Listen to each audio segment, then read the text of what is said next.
পয়গম্বর বলছেন আমি মুহাম্মদ রাসূলুল্লাহ দুনিয়ার সব ছেলেদের মতো এইরকম পৃথিবীতে মায়ের উদর থেকে এসে সব ধাত্রীরা বাচ্চাদের ছেলে হোক বা মেয়ে হোক চিৎ করে সইয়ে রাখে, কারণ ভুট করে যদি সইয়ে দেয় নাক যদি একবার চেপে যায় ও কি নিঃশ্বাস নিতে পারবে, ও কি পাল্টি খেয়ে ঘুরে আবার সোজা হতে পারবে, কারণ এই সদ্য বাচ্চা ও নড়ার ক্ষমতা নাই।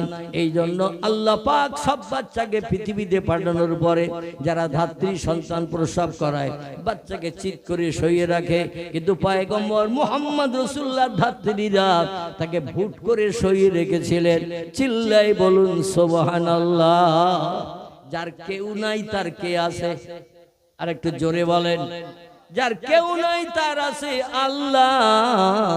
এজন্য আল্লাহ যে নির্দেশ দিয়েছেন জান্নাতি ধাত্রীরা নার্সেরা সেইভাবে পয়গম্বরকে মায়ের উদর থেকে জন্মগ্রহণ করিয়েছেন 1 সেকেন্ডের ভিতরে। জোরে বলুন একটু আমিন।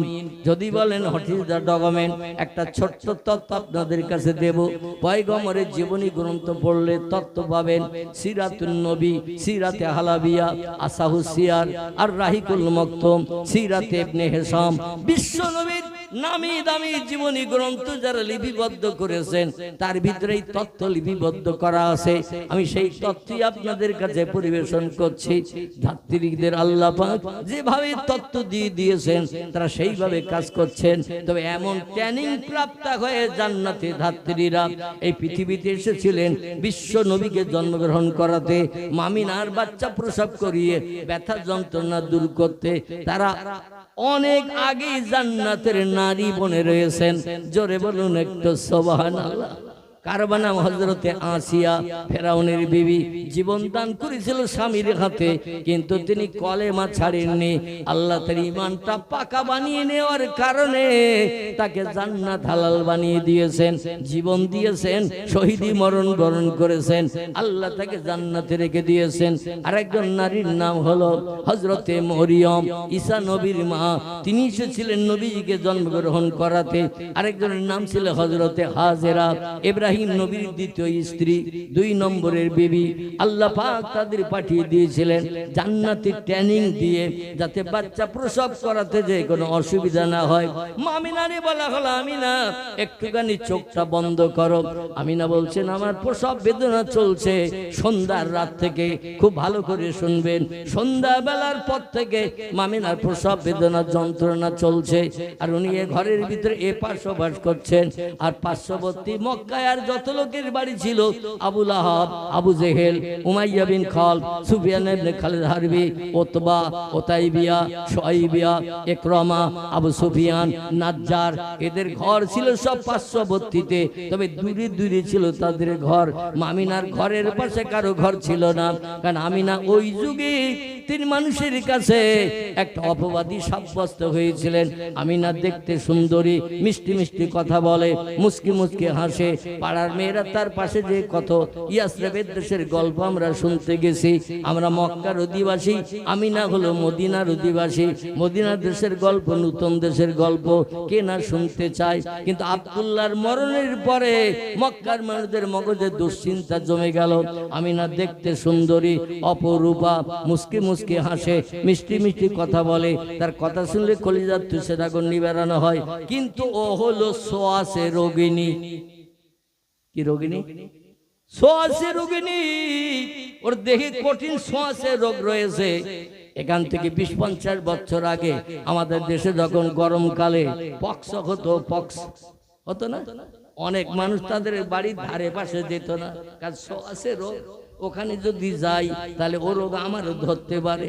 অনেক বাড়িতে যদি ডায়রিয়া, কলেরা হয়, ও বাড়ির ধারে পাশে লোকজন যেত না, কারণ ডায়রিয়া, কলেরা রোগটা খুব কঠিন রোগ। ওখানে গেলে ওই হাওয়ায় হয়তো আমার দেহ কলেরা ধরতে পারে। কিন্তু আসলে তা না। আসল ব্যাপারটা আল্লাহ যারে দেবে তার হবে, আল্লাহ যারে দেবে না তার হবে না। এটা ঠিক কি না? এই করোনা হয়েছিল 2019-20 সালে।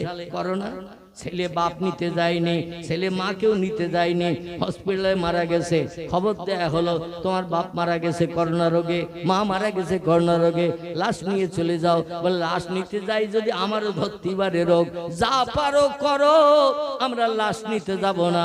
আমার গ্রামে এমন অনেক ঘটনা ঘটেছে, আপনাদের দিকে এক একটা ঘটেছে না ঘটেনি? লাশ নিতে অনেকে যায়নি কঠিন করোনা রোগের ভয়ে, কিন্তু আমাদের গ্রামে অনেক ব্যক্তি তারা নিজ হাতে করে গোসল করিয়েছে, কাফন পরিয়েছে, লাশ দাফন করেছে, তাদের কারো এই করোনা রোগ হয়নি। বিশেষ করে আমাদের মতো মৌলবী লোকেরা, আমিও পর্যন্ত কয়েকজনের জানাজা পড়িয়েছি, কাফন পরিয়ে দিয়েছি। এই রোগের ভয় যদি করতাম তাহলে ওইভাবে মরা কুকুরের মতো গর্তে ফেলে দিতে হতো কিনা। তাওয়াক্কালতু আলাল্লাহ, আল্লাহর উপরে যারা ভরসা করে আল্লাহ তাদের হেফাজত করেন। জোরে বলুন একটু আমিন। আসুন এইবার সেখানে নিয়ে চলে যাই। অসুবিধা হচ্ছে না তো আপনার? হচ্ছে না তো? কারণ আমি এখন ড্রাইভার, আপনারা এখন যাত্রী। আমি যে রাস্তায় গাড়ি চালাচ্ছি এই রাস্তায় যদি আপনাদের পছন্দ না হয় তাহলে নক করবেন, স্টারিং ঘুরিয়ে আবার অন্য রাস্তায় চালিয়ে দেবো। কারণ আমি তো ড্রাইভার, স্টারিং আমার হাতে, আপনারা যাত্রী গাড়িতে বসে আছেন। এখন ওই যে রাস্তায় গাড়ি চলছে এই রাস্তা যদি আপনাদের ভালো না লাগে, পছন্দ না হয়, তাহলে একটু নক করে দেবেন, আবার একটু স্টারিং ঘুরিয়ে অন্য রাস্তায় চালাবো। ঠিক আছে তো নাকি? আসুন একটু নবীর মহব্বতে একটু প্রাণ ভরে দরুদ শরীফ পাঠ করে নেই। এখন একটাবারও দরুদ শরীফ পড়া হয়েছে? হয়নি। আপনারা ছিলেন না বলি এত সময় একটু জমি চড়ছিলাম, একটু ট্রাক্টর দিচ্ছিলাম যাতে কিছু মানুষের আনাগোনা হয়। আলহামদুলিল্লাহ কিছু মানুষ আপনারা এসেছেন, মজলিসটা এবার তো একটু চোখে দেখার মতো হয়ে গেছে। আর হুজুর যেই চলে গেলেন মজলিস একেবারে ফাঁকা বললো, অত 3 থেকে 4 জন বসেছিল। ঠিক বললাম ভুল বললাম? 3 থেকে 4 জন বসছিল। আসুন একটু পয়গম্বরের শানে আল্লাহর রহমত পাওয়ার উদ্দেশ্যে আমরা একটু নবীর মহব্বতে দরুদ শরীফ পাঠ করে নেই। যে নবীর জন্ম বৃত্তান্তের কথা আলোচনা করছিলাম, আমি শেষের দিকে যেখানে নিয়ে যাওয়ার চিন্তা নিয়েছিলাম সেখানে আপনাদের নিয়ে যাব ইনশাআল্লাহ। গাড়িটা ওই পর্যন্ত নিয়ে পৌঁছাবো। একটু উচ্চ রবে প্রাণ ভরে মহব্বতে নবীর শানে দরুদ শরীফ পড়ে নেন। আল্লাহুম্মা সাল্লি আলা সাইয়্যিদিনা মাওলানা মুহাম্মদ ওয়া আলা আলি মাওলানা মুহাম্মদ।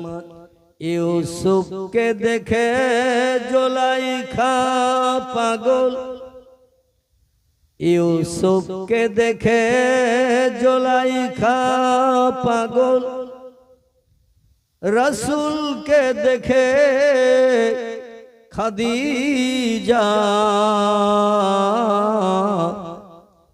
সেই আশেকে মুসলিম পাগল, দরুদ পড়ো মুস্তাফা। আল্লাহুম্মা সাল্লি আলা, প্রাণ খুলে গলা ছেড়ে পড়ে, মাওলানা মুহাম্মদ ওয়া আলা আলি সাইয়্যিদিনা মাওলানা। কাজ করিতে গেলেন নবী, কাজ করিতে গেলেন নবী, মা খাদিজার বাসায়, রসুল প্রেমে মুগ্ধা হলেন, পরকালের আশায়। আল্লাহুম্মা সাল্লি আলা সাইয়্যিদিনা মাওলানা মুহাম্মদ وعلى آل سيدنا مولانا প্রাণ ভরে কলেমার জিকির লা ইলাহা ইল্লাল্লাহ লা ইলাহা ইল্লাল্লাহ লা ইলাহা ইল্লাল্লাহ মুহাম্মাদুর রাসূলুল্লাহ কাক ডাকে কাকারবে কাক ডাকে কাকারবে কোকিলের স্বর মধুর লাগে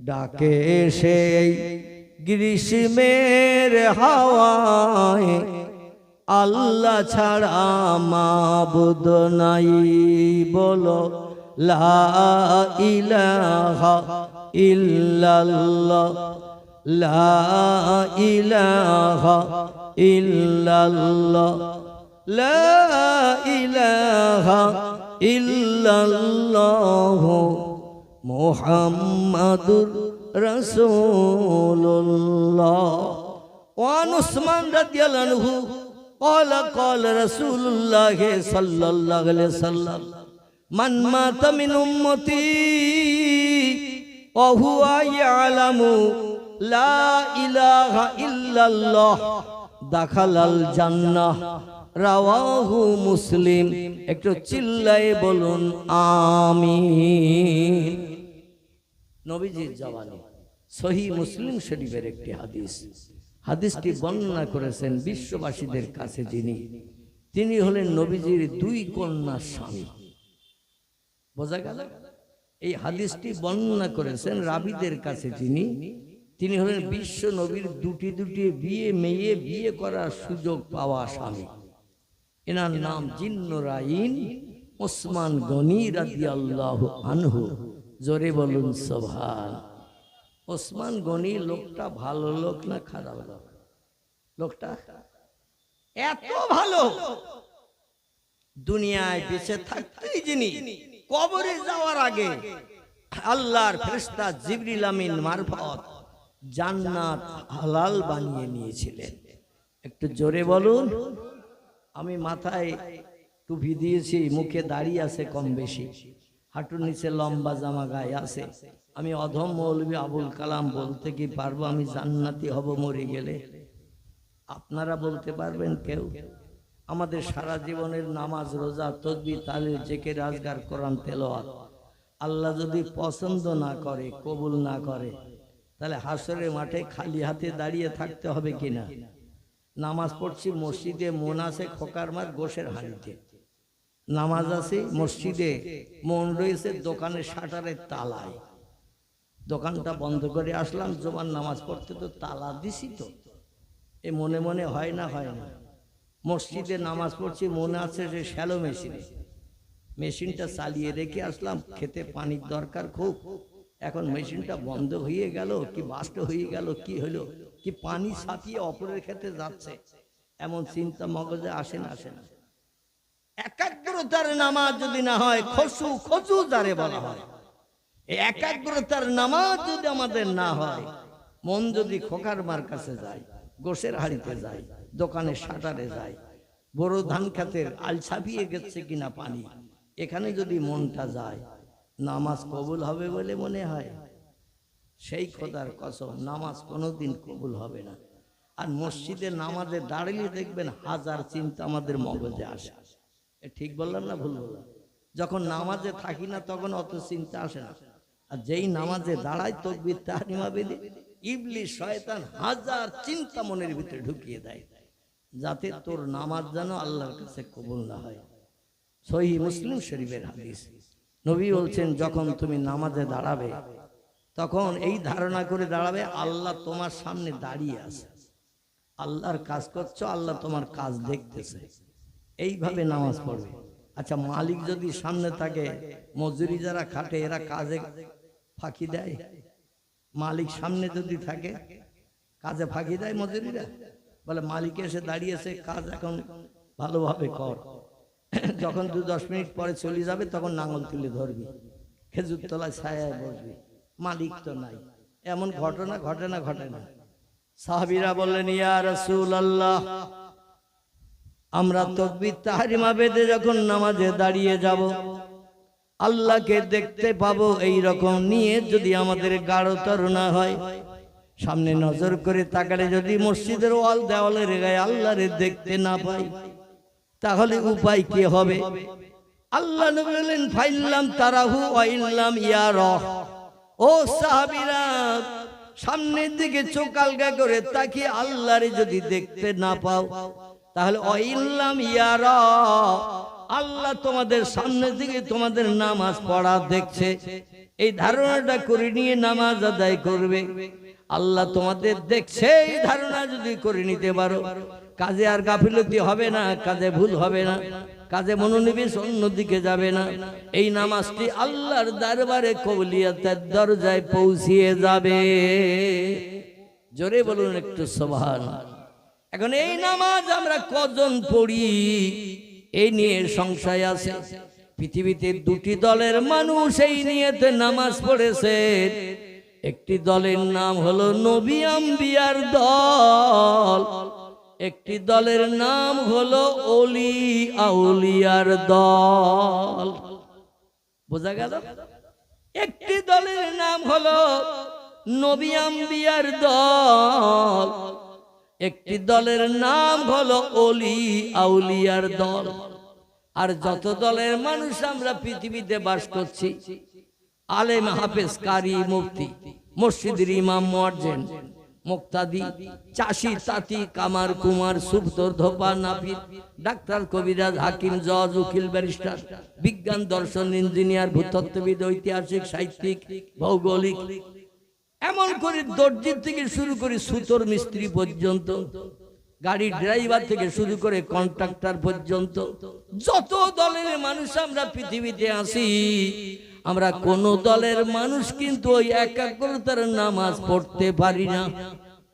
কেবল দুটি দলের মানুষ একাগ্রতার নামাজ আদায় করেছে।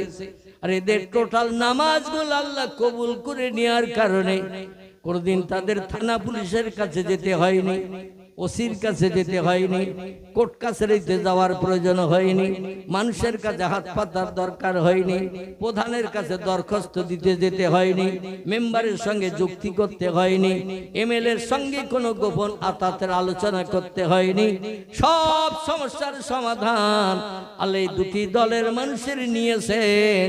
আমার ভাইরা, সব সমস্যার সমাধান এই দুটি দলের মানুষের নিয়েছেন। তিনি হলেন আল্লাহ সুবহানাহু তাআলা। একটু জোরে বলুন সুবহানাল্লাহ। নবী হাদিস শরীফে জানাচ্ছেন, মান কানা লিল্লাহি কানাল্লাহু লাহু, যে লোকটি আল্লাহর আপন হয়ে যায় আল্লাহ তাদের আপন হয়ে যায়। অকুল্লা শাইইন ইয়ানফাউন নাস, আর পৃথিবীতে যত সৃষ্টি চোখে দেখতে পাও, যত সৃষ্টি চোখে দেখতে পাও না, বাঘ, ভাল্লুক, হাতি, সিংহ, গন্ডার, ইঁদুর, কুকুর, বিড়াল, সাপ, বিচ্ছু, ব্যাঙ, মাছি, মশা, পিপিলিকা, কীট পতঙ্গ, জীবজন্তু, সাগরের জলস্থি, কামট, কুমির, তিমি মাছ থেকে শুরু করে যত বড় নামি দামি জীবজন্তু সাগরে বাস করে, ডাঙায় যত সৃষ্টি বাস করে, হিংস্র জন্তুর থেকে শুরু করে গুঁড়ো মশা পর্যন্ত, এরা বান্দার সঙ্গে দুর্ব্যবহার করে না। বান্দা যখন যেটা চায় সেটা বান্দাকে দিয়ে মুখে হাসি ফুটায়। আল্লাহ কোরআনে সূরা বাকারায় তত্ত্ব করে বলছেন, বিসমিল্লাহির রহমানির রহিম, হুয়াল্লাযী খালাকালাকুম মা ফিল আরদি জামিআ। অসুবিধা হচ্ছে না তো আপনাদের? আল্লাহ বলছেন, হুয়াল্লাযী খালাকালাকুম, ও মানুষ, যা কিছু পৃথিবীতে চোখে দেখতে পাও, যা কিছু চোখে দেখতে পাও না, সব বানিয়েছি কেবল তোমাদের উপকারের জন্য। লাকুম লাকুম লাকুম, লাকুম শব্দের বাংলা অর্থ হলো মানুষ, তোমাদের উপকারের জন্য। বাঘ বানিয়েছি, ভল্লুক বানিয়েছি, হাতি বানিয়েছি, গন্ডার বানিয়েছি, জলস্থি বানিয়েছি, কামড়, কুমির, তিমি মাছ থেকে শুরু করে নামি দামি বড় জীব জন্তু যা কিছু দেখছো সব বানিয়েছি তোমাদের উপকারের জন্য। যদি তোমরা আমার হও আমি আল্লাহ তোমাদের হয়ে যাব, আর আমি যখন তোমাদের হয়ে যাব কুল্লা সাইয়্যিনিয়ান ফাউন্নাস, এমন কোন সৃষ্টি পৃথিবীতে নাই যারা তোমাদের সঙ্গে দুর্ব্যবহার করে। সবাই তোমাদের হুকুম তামিল করবে, যখন যেটা বলবে সেটা শুনবে। কোনদিন তোমাদের সঙ্গে দুর্ব্যবহার পৃথিবীর কোনো সৃষ্টি করবে না, কারণ লাকাদ খালাকনাল ইনসানা ফি আহসানি তাকবীব। আল্লাহ কোরআনে সূরা 3 এর ভিতরে তথ্য কট করে দিয়ে বলছেন, যত সৃষ্টি পৃথিবীতে আছে সমস্ত সৃষ্টির ভিতরে আমি সেরা করে, দামি করে, মর্যাদাবান করে একটা সৃষ্টি বানিয়েছি। এই সৃষ্টিটির আরবি নাম হলো ইনসান, ইংরেজি নাম হলো ম্যান, বাংলা নাম হলো মানুষ। মানুষ মানুষ সমস্ত সৃষ্টির ভিতরে সেরা করে বানিয়েছি ইনসানকে, ম্যানকে, মানুষকে। মানুষ হলো সব সৃষ্টির ভিতরে সেরা। একটু চিল্লায়ে বলুন সুবহানাল্লাহ। এবার একটা ছোট্ট প্রশ্ন করি মগজ ধোলাই করার জন্য, অসুবিধা হচ্ছে না তো? ছোট্ট প্রশ্ন। আল্লাহ কোরআনে সূরা বাকারায় আয়াত দিয়ে জানিয়ে দিলেন, কোরআনের আয়াত সব সত্য তো নাকি? সত্য। আমি মাঝখানে বক্তৃতা শুরুর সময় একটু বলেছিলাম, কয়েকজন ছিলেন যখন, আমি বললাম আপনারা সবাই সত্য বলছেন, তাহলে একটু যাচাই করব, এ বলেছিলাম না? কয়েকজন অল্প ছিলেন। এই যাচাই করার জন্য একটা তথ্য আমি দিয়েছিলাম কোরআনের সূরা রহমানের 2য় রুকু থেকে। মনে আছে কারো? সূরা রহমানের 2য় রুকু থেকে তথ্য দিয়েছিলাম, রব্বুল মাশরিকাইনে ও রব্বুল মাগরিবাইন। আল্লাহ বলছেন আমি পৃথিবীতে 2টি পূর্ব দিকের প্রভু, আমি পৃথিবীতে 2টি পশ্চিম দিকের প্রভু। এবার আপনাদের কাছে জিজ্ঞাসাবাদ করি, কোরআনকে কেমন সত্য বিশ্বাস করে? এই পৃথিবীতে পূর্ব দিক কটি? সব ইতিকাফ করছেন? পূর্ব দিক কটি? তো একটা যখন বলছে জোরে বলেন, অধমের কান পর্যন্ত আওয়াজটা আসুক। আর আপনারা কেউ বলবেন না, থাকবেন ওইভাবে। এখানে কোনো বিপদ মুসিবত নাই, ফ্রির মাল 10 কেজি কম হবে না। উত্তর ভাই যেমন দিয়েছে আপনাদের মুখ দিয়ে উত্তর চাচ্ছি। পৃথিবীতে পূর্ব দিক কটা? একটা। আল্লাহ বলছেন আমি পৃথিবীতে 2টি পূর্ব দিকের প্রভু। তাহলে আপনারা একটু আগে বক্তৃতার প্রারম্ভে বলেছিলেন কোরআন সত্য, তাহলে সত্য বিশ্বাস করেন আপনারা কেউ? সত্য যদি বিশ্বাস করতেন তাহলে বলবো আল্লাহ যেমন বলেছে পূর্ব দিক 2টি, আপনাদেরও বলার দরকার ছিল পূর্ব দিক 2টি। তাহলে তো কোরআন সত্য হবে নাকি? আল্লাহ যা বলেছেন সেটাই বিশ্বাস করেন, তাহলেই তো কোরআন সত্য হবে। আল্লাহ বলছেন শুধু পূর্ব দিক 2টি নয়, ও রব্বুল মাগরিবাইন, আমি পৃথিবীতে 2টি পশ্চিম দিকের প্রভু। এবার জিজ্ঞাসাবাদ করে এই পৃথিবীতে পশ্চিম দিক কটি? কটা? ছেলেটা বলছে 2টি, আপনারা তো কিছু বলেন না। সেইটাই তো আমি জিজ্ঞাসা করছি। আপনারা জানেন পৃথিবীতে পশ্চিম দিক একটি, কারণ সূর্য সন্ধ্যাবেলা ডোবে যেদিকে সেদিকটা কোন দিক? এবার বলতে অসুবিধা। সূর্য যেদিকে ডোবে সন্ধ্যাবেলা সেই দিকটা হলো পশ্চিম দিক। সূর্য ভোরবেলা যেদিক থেকে গাছের মাথা দিয়ে ডগমগ করে ঠেলে ওঠে এই দিকটা কোন দিক? পূর্ব দিক। তাহলে সূর্য যেদিকে উদয় হয় সেদিক পূর্ব দিক, সূর্য সন্ধ্যাবেলা ডোবে যেদিক সেদিক পশ্চিম দিক। পৃথিবীর বিজ্ঞানীরা সূর্য দেখেই দিক নির্ণয় করেছেন, ধারাপাতে সেটা লিখে দিয়েছেন।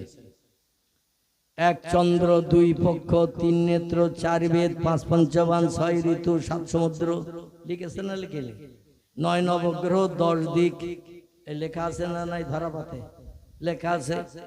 বিজ্ঞানীরা বলছে পৃথিবীতে দিক হলো 10টি, 10 দিক বা 10 দিক আমরা বলি না?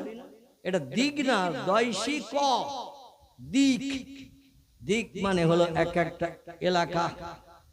বিজ্ঞানে বলছে পৃথিবীতে দিক হলো 10টি, প্রধান দিক হলো 4টি, পূর্ব, পশ্চিম, উত্তর, দক্ষিণ। এরপরে আরো আছে ঈশান, নৈরত, অগ্নি, বায়ু। তাহলে 4 আর 4 কয় হলো? 8। তারপরে আরো 2টি দিক আছে, ঊর্ধ্ব আর অধ, উপর আর নিচে। তাহলে কয় হলো? 10।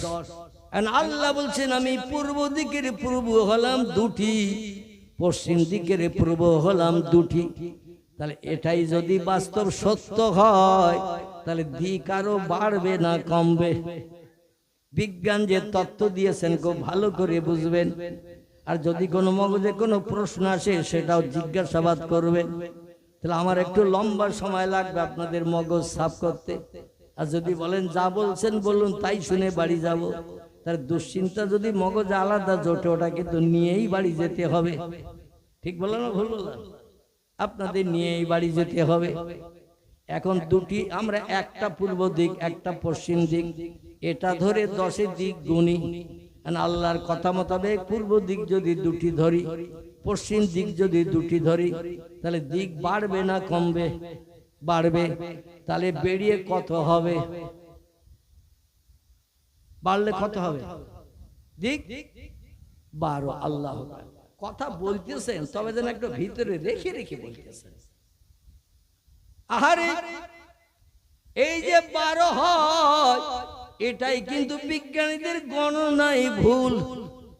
বিজ্ঞানীদের মগজের জ্ঞানে একটু কমতি আছে, এই জন্য বিজ্ঞানীরা সঠিক তথ্য দিতে পারেনি। আল্লাহর জ্ঞান বিজ্ঞানীদের থেকে বেশি না কম? একটু জোরে। আল্লাহ বলছেন ওয়ামা উতিতুম মিনাল ইলমি ইল্লা কালিলা।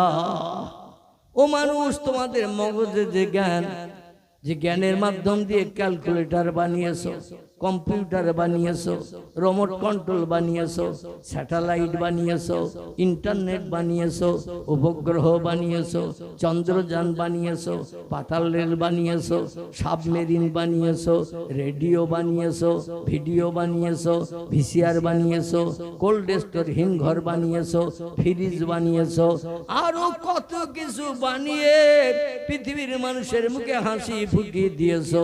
মোবাইল মেশিন প্রথম যখন বার হয় শুধু হাওয়ার মাধ্যম দিয়ে একে অপরের সঙ্গে কথা বলা যেত, এখন মোবাইল মেশিনটা হয়ে গেছে সিনেমা হলের ঘর। ঠিক বললাম না ভুল বললাম? মোবাইল মেশিন এখন সিনেমা হল হয়ে গেছে। তার কারণ যদি বলেন হোয়াট ইজ দ্য ডকুমেন্ট, তাহলে একটা ছোট্ট তথ্য দেব। এই যদি টাচ মোবাইল একটু লম্বা মার্কা পকেটে থাকে তাহলে সিনেমা হলে আর লাইনে দাঁড়িয়ে টিকিট কেটে ভিতরে ঢুকে ছবি দেখার দরকার আছে নাকি? মোবাইল মেশিনের ভিতরে এখন সিনেমা হল বিজ্ঞানীরা ঢুকিয়ে দেশে না দেয়নি? বসিরহাটে নামি দামি কয়েকটা সিনেমা হল ছিল, একটির নাম দেবযানী, একটির নাম ফাল্গুনী, একটির নাম মিলনী। খোলাপতার পাশে বাদিয়ার রোডে ছিল বলাকা। বসিরহাট থেকে বারাসাত রোড, দেগঙ্গা বাজারের মুখে ডান পাশে ব্যাকের পাশে দেখলেই দেখতে পেতেন একটি সিনেমা হলের ঘরের সামনে সাইনবোর্ড, নাম লেখা ছিল তারা। এখন যে আর একটাও দেখতে পাবেন না। হলের মালিকেরা সব মজুরিদের ভালো মন্দ খাইয়ে হাতুড়ি তুলি দিয়ে বলছে যত পারিস তাড়াতাড়ি করে গুড়ুম গুড়ুম করে অ্যাকশন চালা। যত সিনেমা হল ছিল মালিকেরাই বানিয়েছিল ব্যবসার জন্য। এখন মালিকেরাই মজুরি ধরে ভালো মন্দ খাইয়ে পেট তাজা করে বড় বড় হাতুড়ি হাতে দিয়ে বলছে গুড়ুম গাড়াম অ্যাকশন চালা। বলে আপনি কি পাগল হয়ে গেছেন নাকি? বলে আমি পাগল হইনি, তোরাই এখন পাগল। আমি যেটা বলছি সেটা কর। বলে কারণ? বলে হলে আর একটা লোক আসে না, টিকিট কাটে না, কারণ বিজ্ঞান হল বানিয়ে দিয়েছে মোবাইল মেশিনের ভিতরে। ঘরে বসে বসে শুধু সব দেখছে। এখন হলে একটা লোক আসে না, সিনেমা দেখে না। এত জায়গা এত বিল্ডিং বানালাম কোটি কোটি টাকা দিয়ে, একটা পয়সা আয় হয় না। ভেঙে চুরমার করে জায়গা ক্লিয়ার কর, এখানে নতুন করে আবার ব্যবসা চালু করব। ফাল্গুনিতে ব্যবসা চালু হয়ে গেছে আলাদা, দেবযানীতে ব্যবসা চালু হয়ে গেছে আলাদা। আমার ভাইরা পলাকা সিনেমা হলে ব্যবসা চালু হয়েছে আলাদা, তারা নামক সিনেমা হলে ব্যবসা চালু হয়েছে আলাদা। আপনাদের দেখবেন এই ঘটকপুকুরের কাছে সিনেমা হল ছিল না? ছিল না? ঘটকপুকুর খালের ওপারে ছিল না? ছিল না? আমার নামও ছিল ভালো নাম পাকিজা, নাম ছিল ভালো নাম নূরমহল। ঠিক বলছি না ভুল বলছি? রাস্তা দিয়ে যাওয়ার পথে নামগুলো দেখতে পেতাম, কিন্তু এখন আর সেই নামগুলো দেখতে পাওয়া যায় না।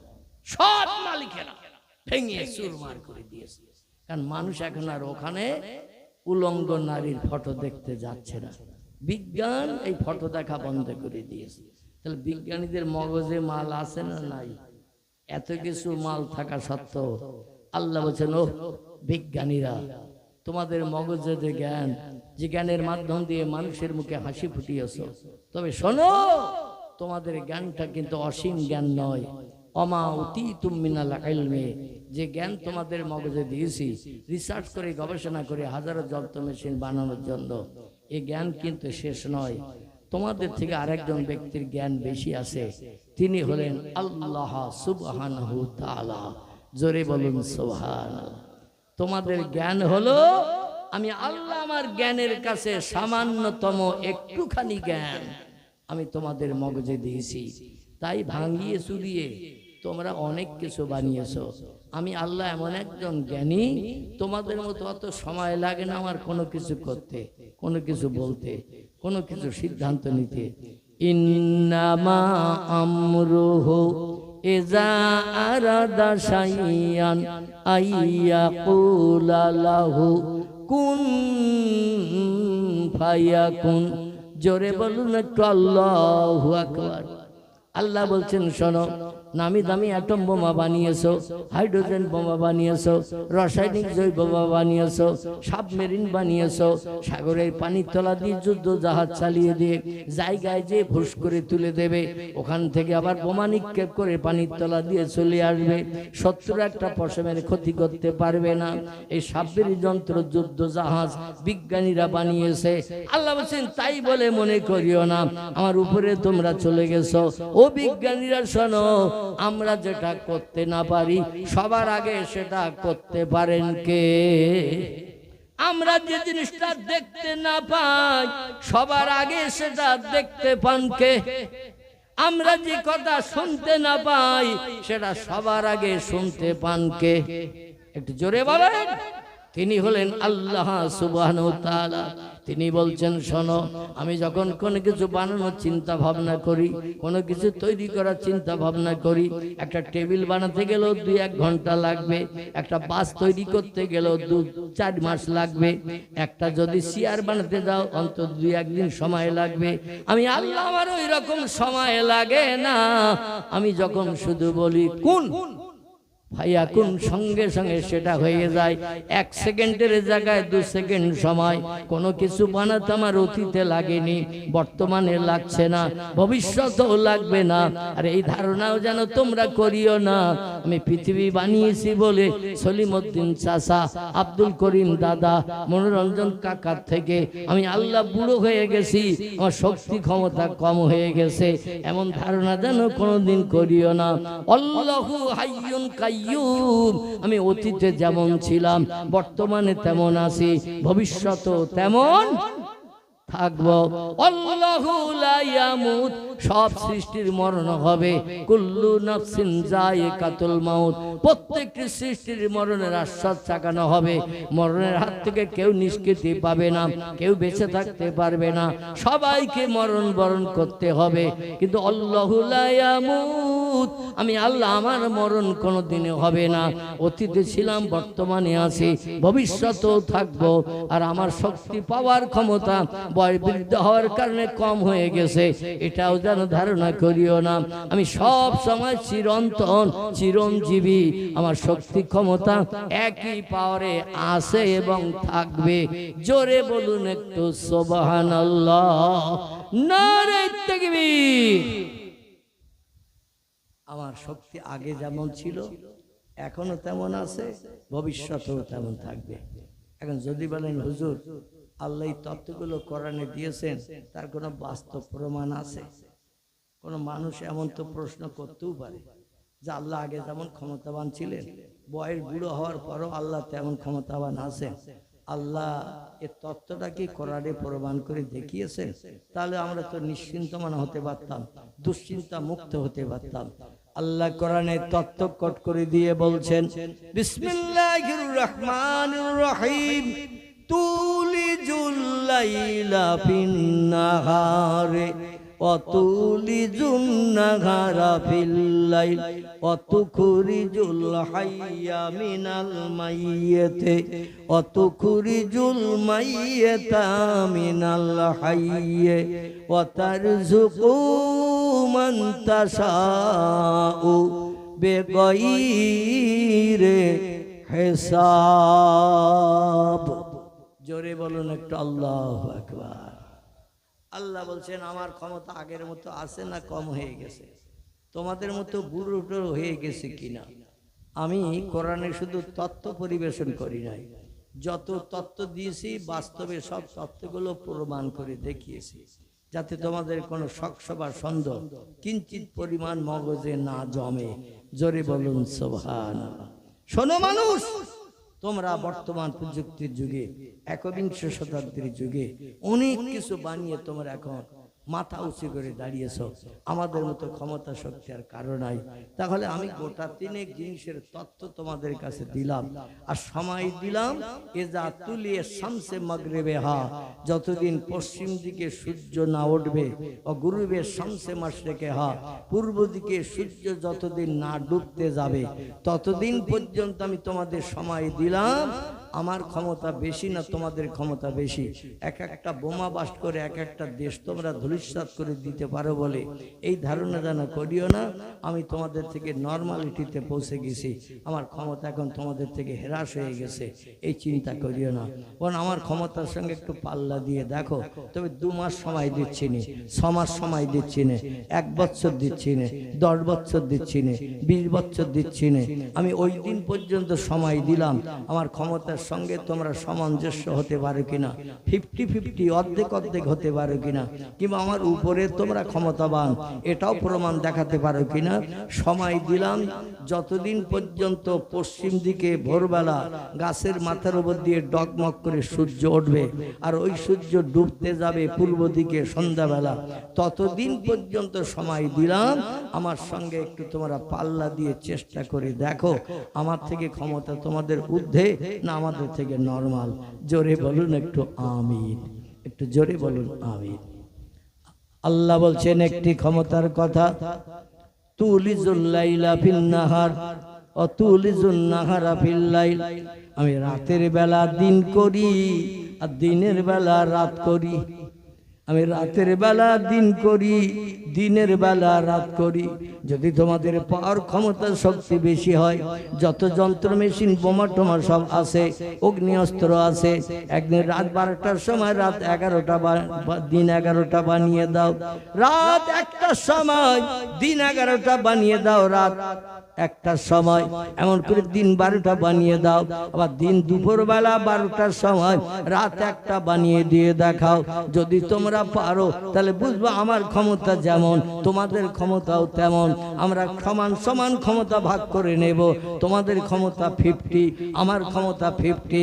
তোমরা যেমন ক্ষমতাবান আমি আল্লাহ তেমন ক্ষমতাবান, সমান সমান হিসাবে মর্যাদা অক্ষুণ্ণ রাখবো। এখন বিজ্ঞানীদের যদি দার্শনিকদের ইঞ্জিনিয়ারদের কিয়ামত পর্যন্ত সময় দেন, রাত 12টার সময় দিন 12টা বানাও, রাত 1টার সময় দিন 1টা বানাও, দিন দুপুরবেলা 12:30টার সময় রাত 12:30টা বানাও।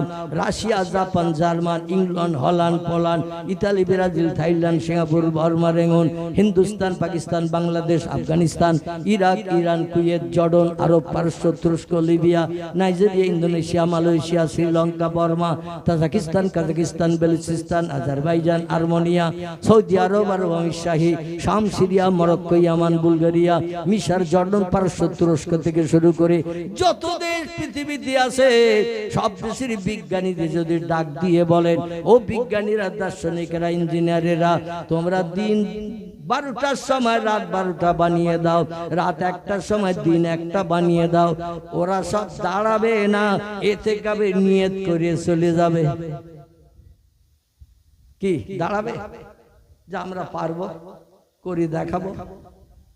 এটা করার জন্য ওরা দাঁড়াবে না, ইতিকাফে নিয়ত করে উত্তর না দিয়ে চলে যাবে, চলে যাবে। আল্লাহ বলেন আমার থেকে ক্ষমতা শক্তি বেশি না, তোমাদের ক্ষমতা শক্তি আমার থেকে সামান্য কম, একটু প্রমাণ করে দেখাও।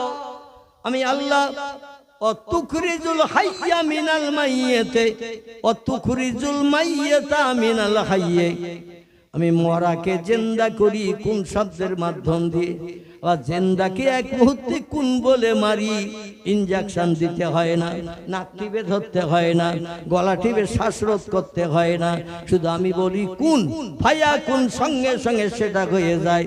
পৃথিবীতে তোমরা একটু প্রমাণ করে আমার মতো দেখাও, আমি মরারে জিন্দা করি 1 সেকেন্ডে, আবার জিন্দারে মারিও 1 সেকেন্ডে। এটা একটু যদি তোমরা করে দেখাও তাহলে আমার সঙ্গে ক্ষমতা তোমাদের 50-50। পৃথিবীর বিজ্ঞান, দার্শনিক, ইঞ্জিনিয়ার, ডাক্তার, মাস্টার, ভূতত্ত্ববিদদের যদি ডেকে বলা হয় কেউ কি এই দায়িত্ব নেবে? বাবাজি নেবে? মানুষ এ দায়িত্ব কেউ নেবে না। আল্লাহ বলছেন শুধু তাই নয়, ওই আয়াতে আরেকটা তথ্য দিলাম তোমাদের একটু ভেবে দেখার জন্য। তথ্যটা হলো ও তারযুকু মান তাশাউ বিগাইরি হিসাব। জোরে বলুন একটু সুবহানাল্লাহ। পৃথিবীতে যত সৃষ্টি আছে, বিজ্ঞানীরা বর্তমানে রিসার্চ করে, গবেষণা করে, দূরবীক্ষণ যন্ত্র দিয়ে তথ্য দিয়েছে, পৃথিবীতে সৃষ্টির সংখ্যা বাড়তে বাড়তে 1.5 লক্ষ ছাড়িয়ে গেছে। কতটা? বিজ্ঞানী বলছে 1.5 লক্ষ ছাড়িয়ে গেছে সৃষ্টির সংখ্যা। আল্লাহ পৃথিবীর সৌন্দর্য শ্রীবৃদ্ধির জন্য তফসিরে রুহুল বায়ান, তফসিরে মাওজেহুল কোরআন, তফসিরে বায়ানুল কোরআন, তফসিরে বাইজাবি, তফসিরে কাশফ, তফসিরে দিলালুল কোরআন, তফসিরে মারিফুল কোরআন, তফসিরে ইবনে কাসির, এতগুলো কোরআনের তফসিরের ভিতরে লেখকেরা লিপিবদ্ধ করেছেন এই পৃথিবীর দৃশ্য খুব সুন্দর দেখানোর জন্য আল্লাহ সৃষ্টি পাঠিয়েছিলেন অতীতে মাত্র 18,000। কথা বললাম? সব তফসির কারকেরা একই তথ্য দিয়েছেন, তাই আমি আপনাদের কাছে বললাম 18,000 সৃষ্টি আল্লাহ বানিয়ে এই পৃথিবী দিয়ে পাঠিয়েছিলেন পৃথিবীর চেহারা সৌন্দর্য দেখতে যাতে সুন্দর হয়। গাছপালা, বাঘ, ভল্লুক থেকে শুরু করে সাগর, পাহাড়, পর্বত ইত্যাদি যা কিছু আল্লাহ বানিয়েছিলেন সৃষ্টি এই পৃথিবীতে 18,000। তার থেকে বাড়তে বাড়তে বাড়তে বাড়তে মানে হাইব্রিড প্রোডাকশন বাড়তে বাড়তে এখন 1.5 লক্ষ ছাড়িয়ে গেছে সৃষ্টির সংখ্যা। এই টোটাল সৃষ্টিদের প্রতিদিন রেজেক খাবার দেন কে? বিজ্ঞান দেয় না? দেয় না? ইঞ্জিনিয়ার দেয় না? ডাক্তার দেয় না? মাস্টার দেয় না? সরকার দেয় না? মেম্বার, প্রধান, এমএলএরা দেয় না? যারা জনগণের নেতৃত্ব করে? আল্লাহ বলছে ওমা মিন দাব্বাতিন ফিল আরদে ইল্লা আলাল্লাহি রিজকুহা। একটু চিল্লায়ে বলুন আল্লাহু আকবার। আল্লাহ বলছেন যত সৃষ্টি চোখে দেখো, যত সৃষ্টি চোখে দেখতে পাও না, এই পৃথিবীতে সাগরের পানির তলায় সৃষ্টি বেশি না ডাঙায় বাস করে যারা মাটির উপরে এদের সংখ্যা বেশি? সাগরে যারা বাস করে এদের সংখ্যা বেশি না ডাঙায় মাটিতে যারা বাস করে এদের সংখ্যা বেশি? কথা বলে ঘুমিয়ে পড়েছে? হ্যাঁ, আসলে রাত 12টা তো বাজতে যাচ্ছে, ঘুম ঢোল হলো ভাব তো এমনি লাগবে, যার কারণে আপনারা কথা বলছেন না। আমি অধম, মাঝে মাঝে আপনাদের কাছ থেকে একটু জোর জবরদস্তি করে উত্তরটা নিতে চাইছি যাতে মগজটা সাফ হয়, আল্লাহর ঈমানটা পাকাপোক্ত হয়। জোরে বলুন একটু সুবহানাল্লাহ। এই পৃথিবীতে যত সৃষ্টি আছে এই সৃষ্টির রিজিক পরিবেশন করেন কে? আল্লাহ বলছে ইল্লা আলাল্লাহি রিজকুহা, আমি আল্লাহ আমার রিজিকের উপরে সব সৃষ্টি নির্ভর করে। পৃথিবীর কোনো মানুষ সৃষ্টির খাবার জোগান দেয় না। কথাটা সত্য না মিথ্যা? যদি বলেন মিথ্যা তাহলে বলবো মশার খাবার একদিনের জন্য দাও। মশার খাবার দিতে পারবেন? আপনি বাটিতে করে রক্ত, মশা কি খায়? বেলার রক্ত খায় তো নাকি? ওরা গরু ছাগল এইভাবে যত জীবজন্তু আছে মানুষ থেকে শুরু করে সবার গায়ে ইনজেকশন চালায় নাকি? এতুলের ডাক্তারের মধ্যে ইনজেকশন চালিয়ে ব্লাড কানেকশন করে নিয়ে পাছায় জমা করে, সেটাই ওদের খাবার। এখন এক বাটি রক্ত যদি ইনজেকশনের সুইচের মাধ্যম দিয়ে কারো কাছ থেকে টেনে নিয়ে বাটিতে করে দেন, একটাও মশা এসে বসবে খাওয়ার জন্য? বসবে? মশারা বলবে দুনিয়ার পয়জন লাগানো, হাওয়া লাগানো খাবার চলবে না। আমরা হসপিটালে যাই না, নার্সিং হোমে যাই না, ডাক্তার দেখাতে যাই না, পাড়ার হেতুরের ডাক্তারও ডাকি না। এই জন্য দেহের ভিতরে আমরা ইনজেকশন চালাই, বাইরের পয়জানওয়ালা হাওয়া লাগানো মাল আমরা খেতে পছন্দ করি না। কারণ তোমাদের রোগ বেমারি হয়, তোমরা ডাক্তার দেখাতে যাও, বড় বড় হসপিটালে ট্রিটমেন্ট হতে যাও। আমরা হসপিটালে গেলে তো 2 হাত দিয়ে চড় মারবে আর 13 বড়ি মিক্সার হয়ে যাব। ঠিক না ভুল? কানের পাশে যদি মশারা হু হু করে আওয়াজ করে, আমরা চেষ্টা করি না 2 হাত দিয়ে সবাই আঘাত করে ওদের প্রাণ নাশ করার। আর চড় যদি মারি, ও কোনো হসপিটালে যা ট্রিটমেন্ট করে সোজা হবে? হবে? এই জন্য মশারে খাবার দিতে পারবে না, বাঘের খাবার দিতে দৈনন্দিন পারবে না, জলস্থি কুমিরের খাবার দিতে পারবে না। এক একটা সৃষ্টির এক এক রকম রেজেক। হরিণের ডেকে যদি বলেন খরগোশ ধরে এনেছি, জবাই করেছি, খা, হরিণ খাবে? ও বলে আমার লাগবে এখন তৃণলতা ঘাস, আমি ও খাই না। এক একটা সৃষ্টির এক এক রকম খাবার। এই দুনিয়ায় কোটি কোটি কোটি কোটি যা সৃষ্টি জিন্দাবস্থায় বসবাস করছে, সব সৃষ্টির খাবার রেজেক পরিবেশন করে কে? আমাদের বাড়িতে দেখবেন কোন আপনজন আত্মীয় অতিথি যদি অন্তত 50-60 কিলোমিটার দূর থেকে একটা গাড়ি করে আর কোনো বাড়িতে যদি অতিথি আপনজন আত্মীয় আসে, এসেছে 11 জন, কজন? 11 জন এসেছে, 6 জন নারী, 5 জন পুরুষ, 6 জন মেয়ে ছেলে, 5 জন পুরুষ। একটা 4 চাকা গাড়ি করে এসেছে। দূরের কুটুম খুব বেশি আসতে পারে না, তাই সুযোগ করে একদিনের জন্য এসেছে। যে লোকের বাড়ি এসেছে তার সরকারি 2 কামরা ঘর, সরকারি ঘর ক কামরা করে দিচ্ছে এখন, ক কামরা? 2 কামরা। আচ্ছা, ঘরের বারান্দা সরকার দিচ্ছে? সরকার বারান্দাও দিচ্ছে না, শুধু 2 কামরা ঘর ছাদ দিয়ে করে দিচ্ছে। আর নিজের পয়সা দিয়ে একটা বারান্দাও সামনে করলেন, নিজের পয়সা খরচ করে। আর সরকার যা দিয়েছে সেটা দিয়েছে। খুব ভালো করে বুঝবেন, একটু তত্ত্বটা মগজ সাফ হবে ইনশাআল্লাহ। এখন 11 জন কুটুম এসেছে, 2 কামরা ঘর। বাড়ির মানুষেরা চিন্তা ভাবনা করছে, ওরা তো আজকের এই বিকালে এসেছে, রাতে থাকবে, কাল সকালে হয়তো বাড়ি যাবে। দূরের পথ, এত দূরের পথ, রাতে হয়তো বাড়ি যাবে না। থাকলে আমাদের 2 কামরা ঘর আর একটা বারান্দা, আর তো তেমন কিছু নাই। বাড়িতেও 4 জন মানুষ, স্বামী স্ত্রী 2 জন, একটা ছেলে একটা মেয়ে। বলে ছেলে মেয়ে দুটোর অন্তত কুটুমদের পাশে একটা বালি দিয়ে শুতে দেব। আমরা 2 জন থাকবো কোথায়? একটা ঘর যদি দখল করি, নারী পুরুষ 2টি দল এসেছে, 11 জন, ওদের তো এক ঘরে দেওয়া সম্ভব হবে না। তাই বেটা ছেলেদের এক ঘরে দিয়েছেন, মেয়ে ছেলেদের আর এক ঘরে দিয়েছেন, বারান্দায় বাচ্চা কাচ্চাদের শোয়ার জায়গা করেছেন। বাড়িওয়ালারা মনে মনে চিন্তা ভাবনা করলো, একদিন আর ঘরে না থাকলে কি অসুবিধা? অতিথিতে তো বাইরে উঠানে জায়গা দেওয়া যাবে না, মান সম্মান ইজ্জত বাঁচবে না, এজন্য বাইরে থাকতে হয়। একটা ছেঁড়া খেজুর পাতা চাটাই বিছিয়ে বাইরে গোয়াল ঘরের পাশে, ওই পথের পাশে শোব। বাড়ির সামনে জায়গা ততটা নাই। আত্মীয়দের রাতের বেলা খাইয়ে দাইয়ে শুইয়ে দিয়েছেন। মেয়েরা গেল এক ঘরে, ছেলেরা গেল এক ঘরে, বাচ্চাদের বারান্দায় ঘুমিয়ে পড়লে শুইয়ে দিয়েছে। বাড়িওয়ালা বাড়িওয়ালি একটা ছেঁড়া চাটাই ছিল, বিছানা মাদুর সব আত্মীয়দের দিয়ে দিয়েছে, মশারি যা ছিল আত্মীয়দের দিয়ে দিয়েছে। বলে আমরা গোয়াল ঘরের পাশে ওইখানে একটা রাত অন্তত কাটাই, অতিথিদের খারাপ জায়গায় শুতে দেয়া যাবে না, তাহলে চলে যাবে বদনাম করতে করতে, জীবন আমাদের বাড়ি আর আসবে না। লজ্জায় আমরাও তাদের বাড়ি আর যেতে পারবো না। গোয়াল ঘরের পাশে ছাগল আছে 4টে, গরু আছে 3টে। সেই গোয়াল ঘরের পাশে ফাঁকা রাস্তা পথ যেটি, সেখান স্বামী স্ত্রী দুইজন চাটা পেতে বালিশেরও কোনো দরকার হয়নি, যা বালিশ ছিল আত্মীয়দের সব দিয়ে দিয়েছে। এখন ওইখানে শুয়েছেন রাত 12টার পর, লোক কুটুম খাইয়ে দাইয়ে শুয়ে পড়ে বলছে, এ মশার দল, গোয়াল ঘরের আশেপাশে তোরা থাকিস আর রাতের বেলা ইনজেকশন চালিয়ে উদর পূর্ণ করিস। আমরা এখন এই গোয়াল ঘরের পাশে শুচ্ছি, খবরদার হেলিকপ্টার আওয়াজ যেন আমাদের কানের পাশে দিবি না। হেতুরে ডাক্তারের মতো ঘুমিয়ে পড়লে আমাদের গায়ে যেন কেউ ইনজেকশন চালাবি না। মশারা এই কথাটা কতটা মানবে, কতটা শুনবে একটু বলেন?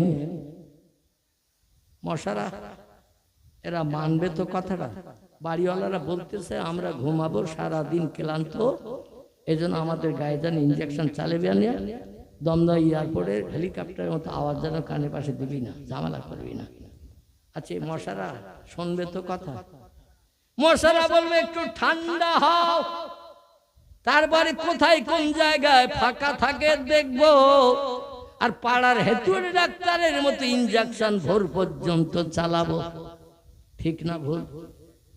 কথা বলে ঠিক না ভুল? যেখানে যেখানে হাতে মুখে মাথায় পায়ে যেখানে যেখানে জায়গা ফাঁকা পাবে সেখানে সেখানে ওরা ইনজেকশনের আল ফুটাবে না, ফুটাবে না। কিন্তু আল্লাহ বলছেন, ও দুনিয়ার মানুষ, যারা আমার হয় আমি আল্লাহ তাদের হয়ে যাই। অকুল্লা সাইয়েন ইয়ানফাউন্নাস, শুধু গুঁড়ো মশা নয়, বড় বড় জীবজন্তু পর্যন্ত আমার বান্দাদের এক্সপ্রেস করে, সম্মান দেয়, বান্দাদের সঙ্গে দুর্ব্যবহার করে না। জোরে বলুন একটু সুবহানাল্লাহ, নারে তাকবীর। এখন এই মশা আমি মৌলবি আমারও দাম দেয় না, রাতের বেলা খাটের পাশে নিচে যখন খেতে বসে জলসা সেরে বাড়িতে কোনোদিন 4টে, কোনোদিন 4:30, কোনোদিন 5টা বেজে যায়। আমি এই অপারেশনের পর থেকে বাইরে কোথাও খাই না। গতকাল মুর্শিদাবাদ কান্দিতে গেছিলাম, সেখান থেকেও না খেয়ে ফিরে এসেছি। গত রাত্রের আগের রাত্রে ছিল আপনার দক্ষিণ 24 পরগনা, সেখান থেকে ভোর 4টের সময় বাড়ি ফিরেছি। বাড়ি যেয়ে নাবিকে ইনসুলিন দেই, তারপরে বাড়িতে যা রান্না থাকে তাই খাই। এখন ওই খাটের নিচে বসে যখন খাই, ওখানে একটা আড়াল মতো হয়, তো খেতে বসেছে আর মশা পিঠের দিকে ইনজেকশন চালাচ্ছে। আর ইনজেকশন মশা চালালে বোঝা যায় না, যায় না, পিট পিট করে চুলকাই কিনা। ওখানে একটু যদি চড় মারে দেখবেন হাতের সঙ্গে মশা ও 13 বড়ি মতো মিক্সার হয়ে গেছে, হাতের সঙ্গে লেগে আসে। কিন্তু এই মশা কথা শুনেছেন ওই দুটি দলের মানুষের, মান কানা লিল্লাহ, যে লোকটি আল্লাহর আপন হয়, কান আল্লাহু লাহু, আল্লাহ তার আপন হয়ে যায়। এটা হলো নবী আম্বিয়ার দল, ওলিয়া উলিয়ার দল। পৃথিবীর শুধু মশা নয়, আরো যত নামি দামি বড় হিংস্র জন্তু আছে, তারাও পর্যন্ত এই দুটি দলের মানুষের সঙ্গে কোনোদিন দুর্ব্যবহার করে নাই। ফুরফুরার পীর আবু বকর সিদ্দিক আল কুরাইশি, আপনারা যারে বেশি চেনেন জানেন, যার মতাদর্শ মোতাবেক আপনারা চলেন, ঠিক তো নাকি? না অন্য কোনো পীরের মুরিদ আপনারা? অন্য কোনো পীরের আদর্শ মেনে চলেন আপনারা? আমার যতটুকু জানা আপনাদের দক্ষিণ এলাকায় মানুষরা বিশেষ করে ফুরফুরা মতাদর্শটা একটু বেশি মেনে চলে, কারণ এটা হলো খাঁটি একেবারে দুধে ধোয়া মতাদর্শ। জোরে বলুন একটু সুবহানাল্লাহ। তার বাস্তব নমুনা আপনাদের জলসায় দেখা গেল। আমার আগে একজন পীরজাদা, আবার যিনি শেষে বক্তৃতা করবেন তিনিও পীর সাহেব, পীরজাদা হিসাবে বিবেচিত। জোরে বলুন একটু সুবহানাল্লাহ। ইনি 22 বছর কাল আল্লাহকে আপন বানানোর জন্য ফুরফুরা শরীফ থেকে পশ্চিম দিকে যেতে, জাঙ্গিপাড়া রুটে যেতে, ধনপতা বলে একটি জায়গা এখনো আছে, গেলে দেখতে পাবেন। এখানে দুই ধারে ঝোপঝাড় জঙ্গল ছিল। দিনের বেলা মানুষ রাস্তা পাস করতে বড় ভয় পেত। 2-5 জন হলে একসঙ্গে লাঠি সোটা নিয়ে যেত। বিভিন্ন হিংস্র জীবজন্তু বার হতো, দিবালোকও বার হতো, রাতের বেলা তো এমনি এমনি বার হতো। এই ঝোপঝাড় জঙ্গলের ভিতরে আল্লাহ আল্লাহকে আপন বানানোর জন্য একটানা 22 বছর কাল রাতের বেলা মাবুদের নামের জপ জিকির করতে তিনি ঘর থেকে বেরিয়ে যেতেন। বিবি বাচ্চার কথা যাতে কানে না শোনা যায়, কোনো ব্যক্তি এসে কোনো দাবি দেওয়া করে মগজ যেন আমার খারাপ না করতে পারে, আল্লাহ প্রেমে নিদর্শন দূর করতে না পারে। নবীজি 15 বছর কাল একটানা এরা পাহাড়ের মাথায় আল্লাহর ধ্যানে মগ্ন ছিলেন। যত ওলিয়া উলিয়া পৃথিবীতে হয়েছে সবই তারা রাত জেগে জেগে আল্লাহর সঙ্গে আপন গাঢ়তর সম্পর্ক বানিয়েছে। আহাব্বানি কানা মাই ফিল জান্নাহ। সকলে প্রাণ খুলে গলা ছেড়ে উচ্চ রবে আওয়াজ তুলে বলুন আল্লাহু আকবার। আমি বুঝলাম আপনাদের মনে মনে ধারণা হচ্ছে কোরআনের কথা সব মিথ্যা। জোরে আওয়াজ তোলার দরকার নাই। নবীর জবানি একটি ছোট্ট হাদিস রেখেছি। হাদিসটার ভিতরে আপনাদের সন্দেহমূলক ধারণা আছে বলে আমি তো জানি না, তবে আপনাদের কণ্ঠের আওয়াজে বললাম যেন মনে মনে একটু সন্দেহ ধারণা থাকলে থাকতে পারে।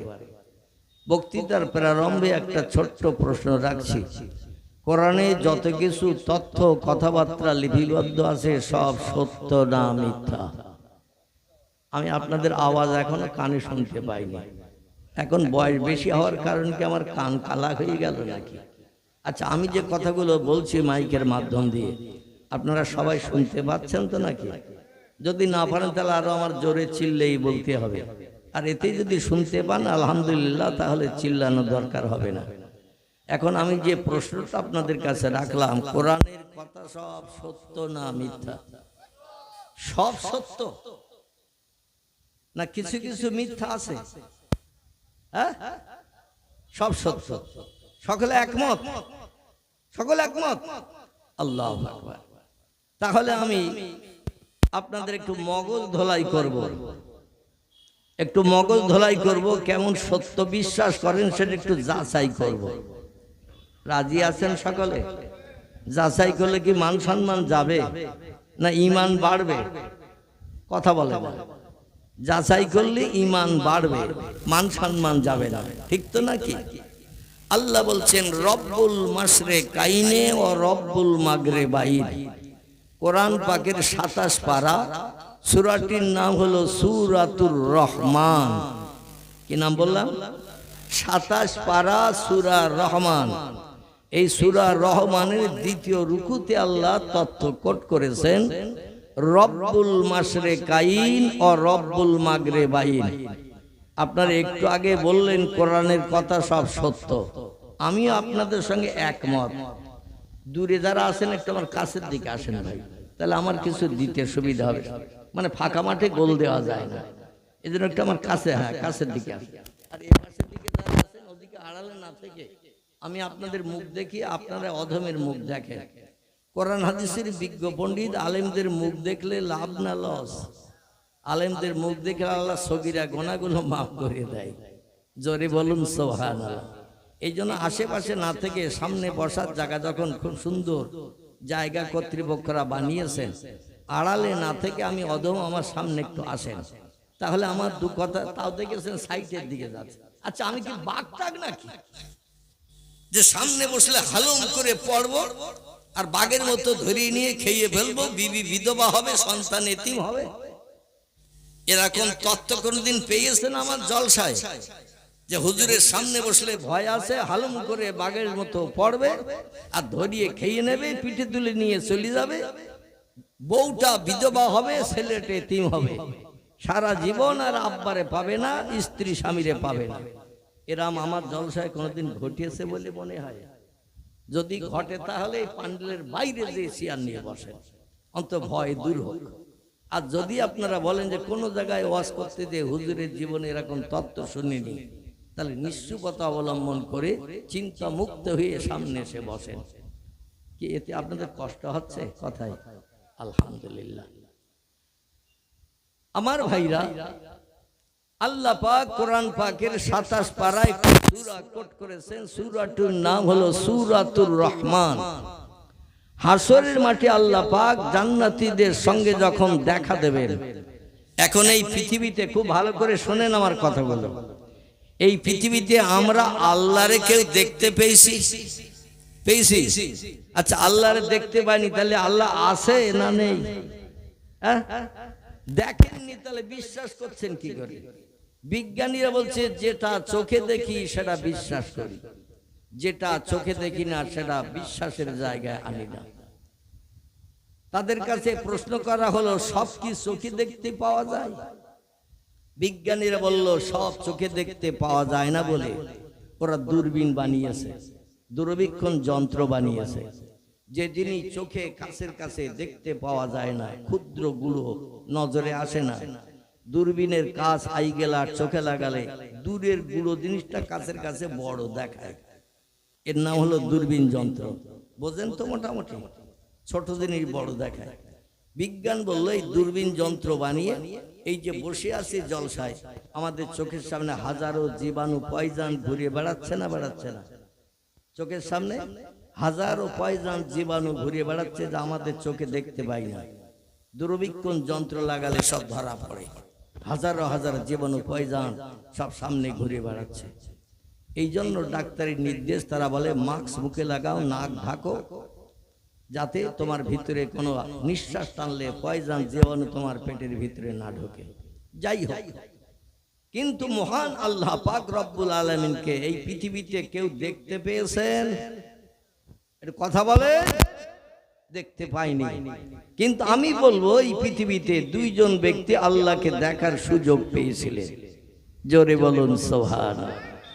তাহলে আমি বলছি দুজন দেখার সুযোগ পেয়েছেন, আর আপনারা বললেন আল্লাহকে কেউ দেখতে পায়নি। এই বলেছেন তো নাকি?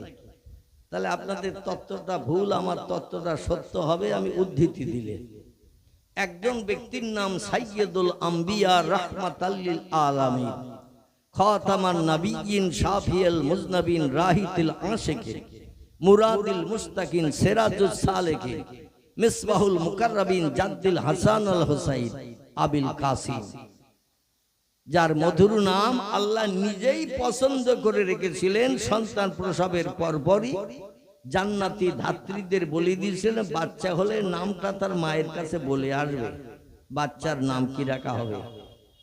এই লোকটার নাম কি একটু বলতে পারবেন কেউ?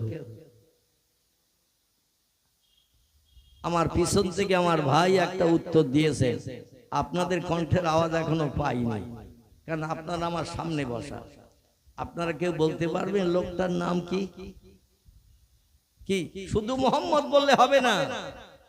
রাসূল বলছেন আমার নাম যদি কোনো আমার উম্মত কানে শোনে, সঙ্গে সঙ্গে যে লোকটি সাল্লাল্লাহু আলাইহি ওয়াসাল্লাম বলল না, তার মতো কঞ্জুস বখিল কৃপণ ব্যক্তি পৃথিবীতে আর দুজন নাই।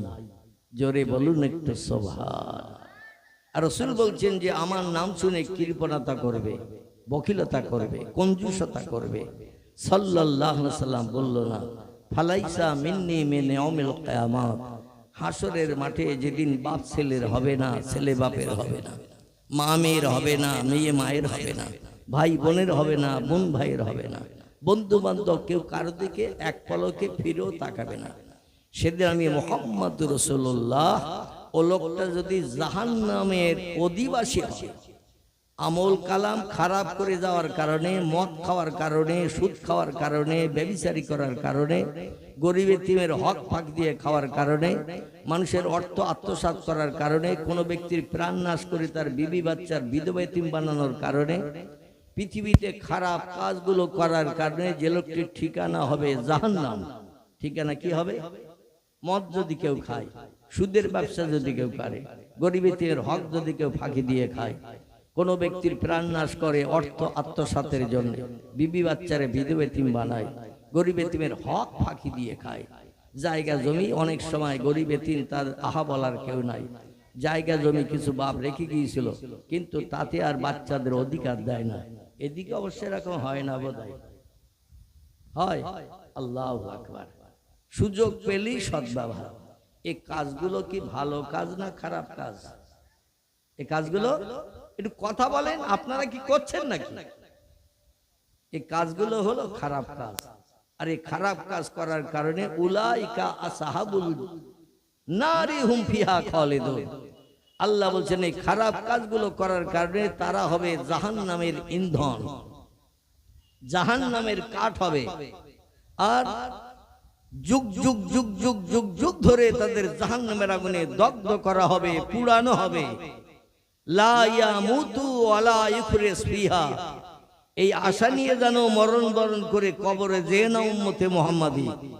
জাহান্নামে পুড়ে গেলে দুনিয়ার শ্মশানে পুড়ালে যেমন গোশত পোস্ত হাড় হাড্ডিগুলো পুড়িয়ে ছাই হয়, জাহান্নামের আগুনে গেলে তোমাদের পুড়িয়ে ওই রকম ছাই বানাবে, আর কোনো নাম নিশানা দেহে থাকবে না। এরকম ধারণা করে যেন কবরে যেও না। আল্লাহ বলছেন ফাবাদদালনাহুম জুলুদান গায়রাহা লিয়াযুকুল আযাব। আল্লাহ বলছেন তোমাদের গায়ে গোশত চামড়া চর্বিগুলো পুড়ি পুড়ে যখন কয়লার মতো ঝরে পড়বে, আবার নতুন নতুন গোশত চামড়া চর্বি তোমাদের গায়ে তৈরি করে দেয়া হবে। লিয়াযুকুল আযাব, আর নতুন নতুন আযাবের শাস্তি জাহান্নামের ভিতরে কোটি কোটি কোটি কোটি বছর ধরে জ্বালিয়ে তোমাদের দগ্ধ করা হবে। লা ইয়ামুতু ওয়ালা ইউখরিস ফিহা, জাহান্নামের আগুনে যারা পড়বে মরণ কোনোদিন তাদের হবে না, এবং কোন বন্ধু এসে বাইরে কোনোদিন তাকে বাইরে বার করারও সুযোগ পাবে না। যুগ যুগ ধরে পড়তে হবে জাহান্নামে অপরাধমূলক কাজগুলো করে কবরে গেলে। কিন্তু পয়গম্বর বলছেন যে লোকটি অপরাধমূলক কাজগুলো করে জাহান্নামী হলো আর যুগ যুগ ধরে জাহান্নামের আগুনে দগ্ধ হতে শুরু করলো, কেউ তার খোঁজ খবরও নেয় না, তার উপকারের চিন্তাও মগজে কেউ করে না। পয়গম্বর বলছেন ইখরিজু মিনান নার মান ক্বালা লা ইলাহা ইল্লাল্লাহু মুহাম্মাদুর রাসূলুল্লাহ ওয়া ফি কলবিহি উযনুন জাররাতিন মিন খায়র, রাওয়াহু মুসলিম। সহিহ মুসলিম শরীফের হাদিস। আমি নানি দাদির কোনো গল্প আপনাদের কাছে করছি না। পৃথিবীতে দুটি হাদিসের কিতাব সবথেকে নামি দামি বড়। একটি হাদিসের কিতাবের নাম সহিহ বুখারী শরীফ, একটি হাদিসের কিতাবের নাম সহিহ মুসলিম শরীফ। অনেকে বলেছেন দুটি হাদিসের মর্যাদা সমান সমান, 50-50। কেউ আবার বলেছেন বুখারী শরীফের দাম একটু বেশি মুসলিমের থেকে। আবার কোন বর্ণনাকারী বলেছেন বুখারীর থেকে মুসলিমের দাম একটু বেশি। জোরে বলুন সুবহানাল্লাহ। যারা বুখারীর দাম বেশি বলেছেন তারা বলছেন ইমাম আবু আব্দুল্লাহ মুহাম্মদ ইবনে ইসমাইল বুখারী রাহমাতুল্লাহ আলাইহি যত শর্ত আরোপ করে হাদিস লিপিবদ্ধ করেছেন কিতাবে, এতটা শর্ত আরোপ করে কোন লেখক হাদিসের পৃষ্ঠায় হাদিস লেখেনি। এজন্য ইমাম বুখারীর হাদিসগুলোর দাম বেশি। আবার কেউ বলছেন হাদিসের কিতাবের ভিতরে সবথেকে বেশি হাদিস যে কিতাবে লেখা, এই হাদিসের কিতাবটির নাম সহিহ মুসলিম শরীফ। ইমাম মুসলিম বিন হাজ্জাজ রাহমাতুল্লাহ লিখেছেন, ওনার হাদিসের কিতাবের দাম বেশি, কারণ উনি বেশি হাদিস লিখেছেন ইমাম বুখারী থেকে। জোরে বলুন সুবহানাল্লাহ। এই সহিহ মুসলিম শরীফের হাদিস পয়গম্বর বলছেন জাহান্নামী জাহান্নামী হয়ে দগ্ধ হবে, জান্নাতি ভালো আমল করে পৃথিবী থেকে বিদায় নেওয়ার কারণে মুয়াজ্জিন আযান দিয়েছে, সব কাজে লাঠি মেরে মসজিদে জামাতে শরীক হয়েছে। রমজান মাসে দাঁতি দড়ি দিয়ে সন্ধ্যা পর্যন্ত পানি খাওয়া থেকে শুরু করে খাদ্য খাওয়া থেকে শুরু করে জীবন মরণ লড়াই করে আল্লাহর ফরজ হুকুম তামিল করেছে। রমজানের রোজা শুরু থেকে শেষ পর্যন্ত পূর্ণ আদায় করেছে।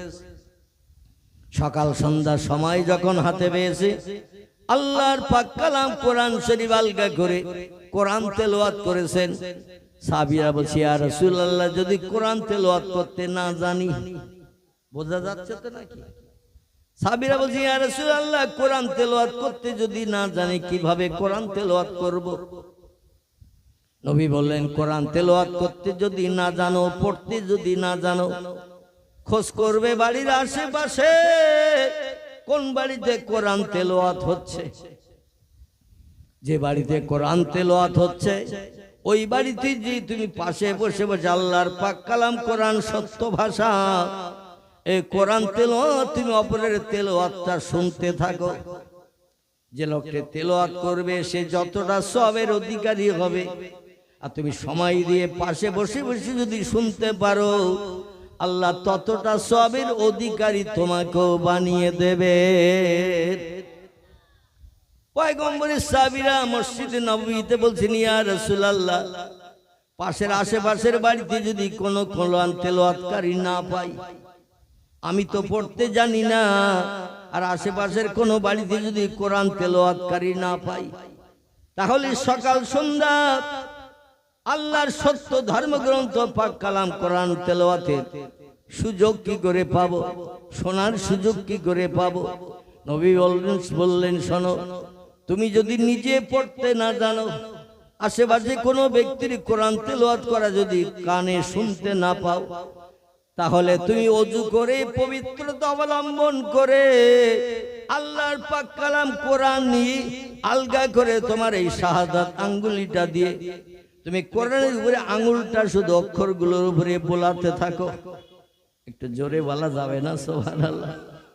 তোমার শাহাদাত আঙ্গুলিটা ওই কোরআন উপরে অক্ষরের উপরে বোলাতে থাকো।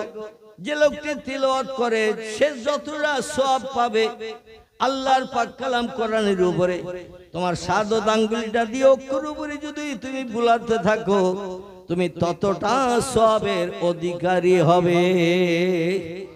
নারে তাকবীর! তাহলে লাভ থেকে আমরা ইচ্ছা করলে বঞ্চিত হব না লাভবান হব? যদি আমরা সুযোগের সদ্ব্যবহার করি, আমরা আল্লাহর রহমত করুণা থেকে বঞ্চিত হব না লাভবান হব? দুর্ভাগ্য, চায়ের দোকানে বসে থাকি, চোখ দুটো এক পলকে একটু মুটকিও মারি না, কারণ অধিকাংশ চায়ের দোকানে টেলিভিশন যন্ত্র আছে না নাই? তো আগের থেকে বোধহয় একটু কম হয়ে গেছে, কারণ আগের থেকে এখন দোকানে টেলিভিশন খুব বেশি আর রাখার দরকার হয় না। টেলিভিশন মেশিন আগে এতটা চওড়া এতটা উঁচু দোকানে শোকেসের উপরে রাখা হতো, আর বেঞ্চিতে চেয়ারে খরিদ্দাররা বসে থাকতো, মুখটা একটু উঁচু করলে দেখতে পেত ন্যাংটা নারীর নাচ ডান্স, ন্যাংটা পুরুষের অঙ্গি ভঙ্গি, এই সমস্ত গুলো দেখার জন্য অনেক ব্যক্তি চার দোকানে যেয়ে বসে থাকতো। ঠিক বললাম না ভুল বললাম? মাঝে মাঝে এক কাপ করে গরম চা খাবো আর ন্যাংটা নারী ন্যাংটা পুরুষের নাচ ডান্স অঙ্গি ভঙ্গি আমরা দেখব। এখন বিজ্ঞানীরা প্রযুক্তির যুগে ওই বড় মেশিন এখন ছোট করে বানিয়ে দিয়েছে। টেলিভিশন আর কি নাম, কি কি নাম বললি তুই? হ্যাঁ ঠিক বলিস, আপনি ওরে বন্ধ করবেন না, আপনারা তো মুখ খুলবেন না। আর ও বাচ্চা মানুষ, ওর এখন প্রেস্টিজ টেস্টিজ হয়নি, মান সম্মান যাবে না, এই জন্য ও বলতেছে, আপনি বারণ করতেছেন কেন? ও তো সঠিক তথ্যটাই বলে দিচ্ছে। এখন টেলিভিশন যন্ত্র অনেক বাড়ি থেকে এখন সব পুকুরে পড়ে গেছে, মানে টেলিভিশনের আর দরকার নাই। আগে ছিল শোকেসের উপরে, এখন সেই টেলিভিশন মেশিন এখন পকেটের ভিতরে ঢুকে গেছে, যার ইংরেজি নাম হলো টাচ মেশিন। কি মেশিন বলেন? একটু কথা বলেন, নাহলে বাচ্চার বলতে দেন। Touch machine. তুই বল, চাচা দাদার এখন প্রেস্টিজ আত্মসম্মান মর্যাদা বেড়ে গেছে, 55, 60, 62 বছর বয়স হয়ে গেছে, তোর এখন বয়স কম, 7-8 বছর 10 বছর বয়স। তুই যখন বুড়ো হবি তখন আর বলতে হবে না, তখন চুপ করে থাকবি। এখন একটু বল, আল্লাহ ফেরেশতারা এখানে এসেছে না আসেনি? আমরা লোকজন কম, কিন্তু ফেরেশতা কি এখানে কম? যেখানে কোরআন হাদিসের মজলিস হয়, লক্ষ লক্ষ ফেরেশতারা সেখানে হাজির হয়ে যায়, আর বান্দাদের ফটোগ্রাফ করে নিয়ে আল্লাহর দরবারে, এই ফটোগ্রাফটা আল্লাহর দরবারে দেখিয়ে দেয়। আল্লাহ বলে, ফেরেশতারা দুনিয়ার বিবির মায়া ছেড়ে, সন্তানের মায়া ছেড়ে, ব্যবসার মায়া ছেড়ে দোকানের শাটার টেনে দিয়ে ঝাঁপ লাগিয়ে দিয়ে আমার কোরআনের আলোচনা শোনার জন্য, পয়গম্বরী জবানি সত্য কথা শোনার জন্য মজলিসে এসে যারা বসে গেছে, ওদের একটু ফটোগ্রাফ করে নেই। 2-4 ঘন্টা ধরে দুনিয়ার ব্যবসা বাণিজ্য পরিত্যাগ করে, খাওয়া দাওয়া ছেড়ে আমার বেহেশতের বাগানের মজলিসে সৌন্দর্য যারা রক্ষা করলো, এদের ফটোগ্রাফ করে আমার কাছে দে। আর হাসরের মাঠে যদি জাহান্নামী হয়ে যায়, সেদিন ফটোগ্রাফটা আমার কাছে একটু তুলে ধরবে। আমার কোরআনের ইজ্জত দিয়েছিল, নবীর জবানে হাদিসের ইজ্জত দিয়েছিল, মজলিসে সৌন্দর্য রক্ষা করেছিল, ভালো জায়গার সম্মান দিয়েছিল। আমি আল্লাহ ওই কারণে জাহান্নামী অপরাধী বান্দা হওয়া সত্ত্বেও আমি তাকে জান্নাত হালাল বানিয়ে দিলাম। নারে তাকবীর! তাহলে এই মজলিসে বসা লাভ না লস? লাভ। কিন্তু আমরা বসি না, আমরা অনেকে আসি চায়ের দোকানে, বেলুন ফুটিয়েছে যেখানে সেখানে, পেঁয়াজে ভরলি পাপড় ফুচকা আছে যেখানে সেইখানে যে একটু ঘুরিয়ে ঘুরিয়ে এই পাঁচিল পার হয়ে এই জলসার এরিয়ার ভিতরে অনেকে আসে না। ঠিক বললাম না ভুল বললাম? বাড়ির থেকে জলসা উপলক্ষে আসে, কিন্তু এই রাস্তায় দোকানের আশেপাশে ঘুরিয়ে লাল হলুদের সঙ্গে একটু মুস্কি হাসি কথাবার্তা সেরিয়ে আর যদি ফোন নম্বরটা একবার পেয়ে যায় 100% তার মগজের দুশ্চিন্তা দূর হয়ে যাবে ইনশাল্লাহ। যদি একবার ফোন নম্বর পেয়ে যায়, লাল হলুদের ফোন নম্বর, বাড়ি যেয়ে কম্বল মুড়ি দিয়ে অ্যাকশন চালাবে, যাতে বাপও দেখতে না পায় মাও দেখতে না পায়। কথাটা টক টক লাগতেছ নাকি? এই ক্যাপসেল ওষুধ দেখেছেন? ক্যাপসেল ক্যাপসেল মাঝে মধ্যে ডাক্তাররা প্রেসক্রিপশন লিখে দেয়, ক্যাপসেল কভার করা, দেখেছেন না দেখেননি? কভার করা ক্যাপসেল, ওর ভিতরে গুঁড়ো ওষুধ আছে হলুদ মার্কা। ক্যাপসেলের ভিতরে গুঁড়ো ওষুধ আছে হলুদ মার্কা। এই ওষুধটা চিনির মতো মিষ্টি তো নাকি ক্যাপসেলের ভিতরে? তো সেকে দেখেছিস কোনোদিন? আল্লাহ আকবার, ও সেকে দেখেছে। ও যেটা বলছে আমিও সেটাই বলতাম। ওর ভিতরে ওই যে গুঁড়ো ওষুধ ভরা রয়েছে, ওগুলো এত তিতো, যদি একবার আপনি জিভে লাগান 2-3 দিন ওই তিতো আপনার জিভ থেকে যাবে না।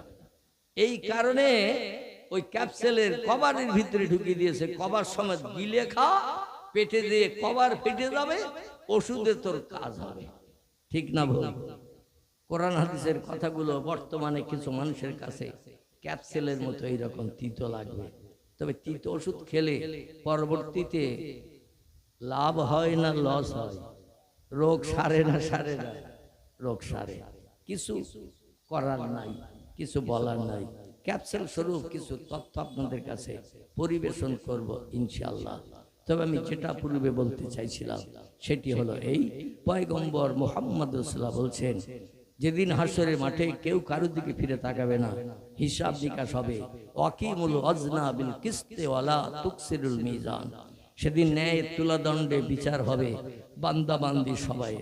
মেয়েরা ছাড় পাবে, ছেলেরা বিপদে পড়বে এমনটা না, ছেলেরাও বিপদে পড়বে, মেয়েরাও বিপদে পড়বে।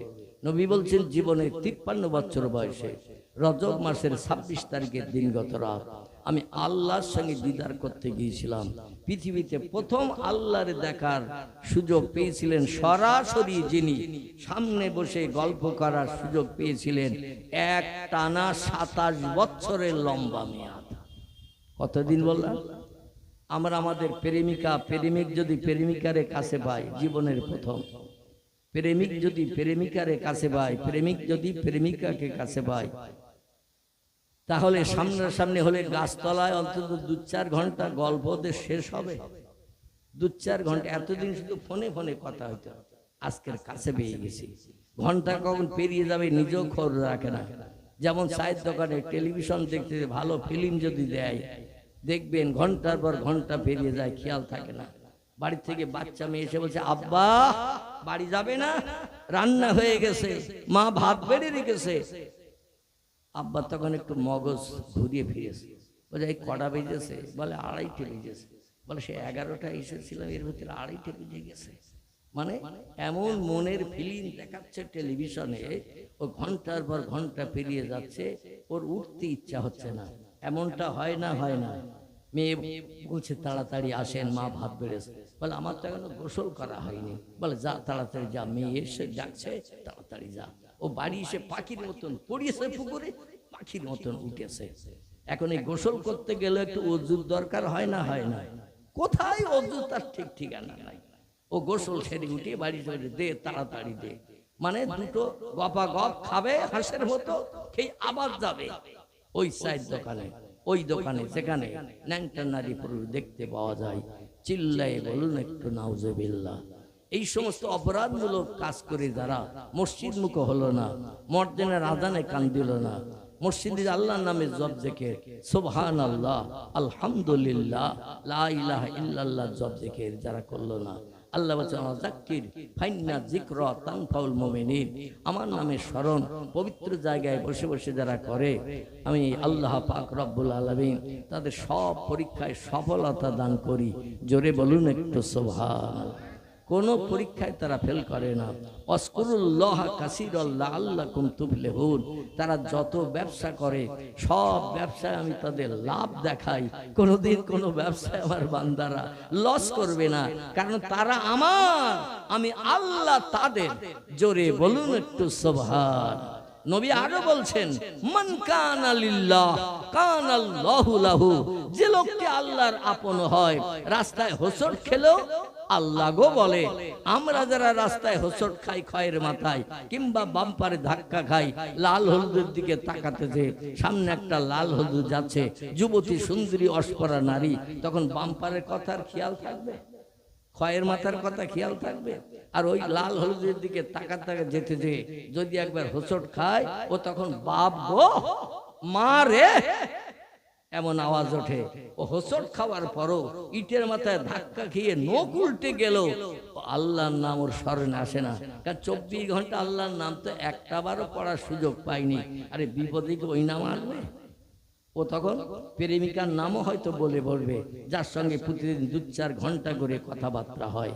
চিল্লাই বলুন নাউজুবিল্লাহ। সেদিন সব দূরে সরে যাবে, কেউ পাশে থাকবে না। কি অবস্থায় আসি খোঁজও নেবে না। রাসূল বলছেন, ইখরুজু মিনান নার, জাহান্নামের আগুন থেকে ওই লোকটাকে আমিও টেনে বার করব, আল্লাহর জান্নাত অ্যাডমিশন না করানো পর্যন্ত। লা ইয়াদখুলুল জান্নাহ, আমি মুহাম্মদ রাসূলুল্লাহ জান্নাতের ভিতরে ঢুকবো না, ঢুকবো না, ঢুকবো না। একটু চিল্লাই বলুন সুবহানাল্লাহ। আর একটু জোরে হবে না? নারে তাকবীর। তাহলে সেই নবীর কথাবার্তা শুনলে আমাদের লাভ না লস? লাভ। আসুন সেই পয়গম্বরের নামে একটু দরুদ শরীফ পড়ে নিয়ে আমি কোরআনের আয়াতের তরজমা এবং পয়গম্বরের জবানে হাদিসের ব্যাখ্যা আপনাদের কাছে আমার সময় যতটুকু আছে এই সময় পর্যন্ত রেখে গন্তব্যস্থানে আমি পৌঁছানোর চিন্তা ভাবনা নেব। জলসার শেষ অবধি আপনারা সবাই থাকবেন তো নাকি? কানপুরপুরা পীর সাহেব কেবলা এহিয়া সিদ্দিক আল কুরাইশি, তিনি শেষ দোয়া করবেন। আমি আপনাদের হাত তুলতে বলবো না, কারণ হাত তুলতে বলে এখনো তো আমার ইজ্জত সম্মানের খাতিরে হাত তুলবেন। আর হুজুর ওঠার আগে যদি বাড়ি চলে যেয়ে ফ্যানের তলায় শুয়ে পড়েন, তাহলে হাত তোলার মর্যাদা থাকবে? একটা মিথ্যা ওয়াদা করা হবে, এই জন্য হাত তুলতে বলবো না। তবে জলসা তো সারা বছর হয় না, বছরে একদিন হয় কিংবা 2 দিন হয়।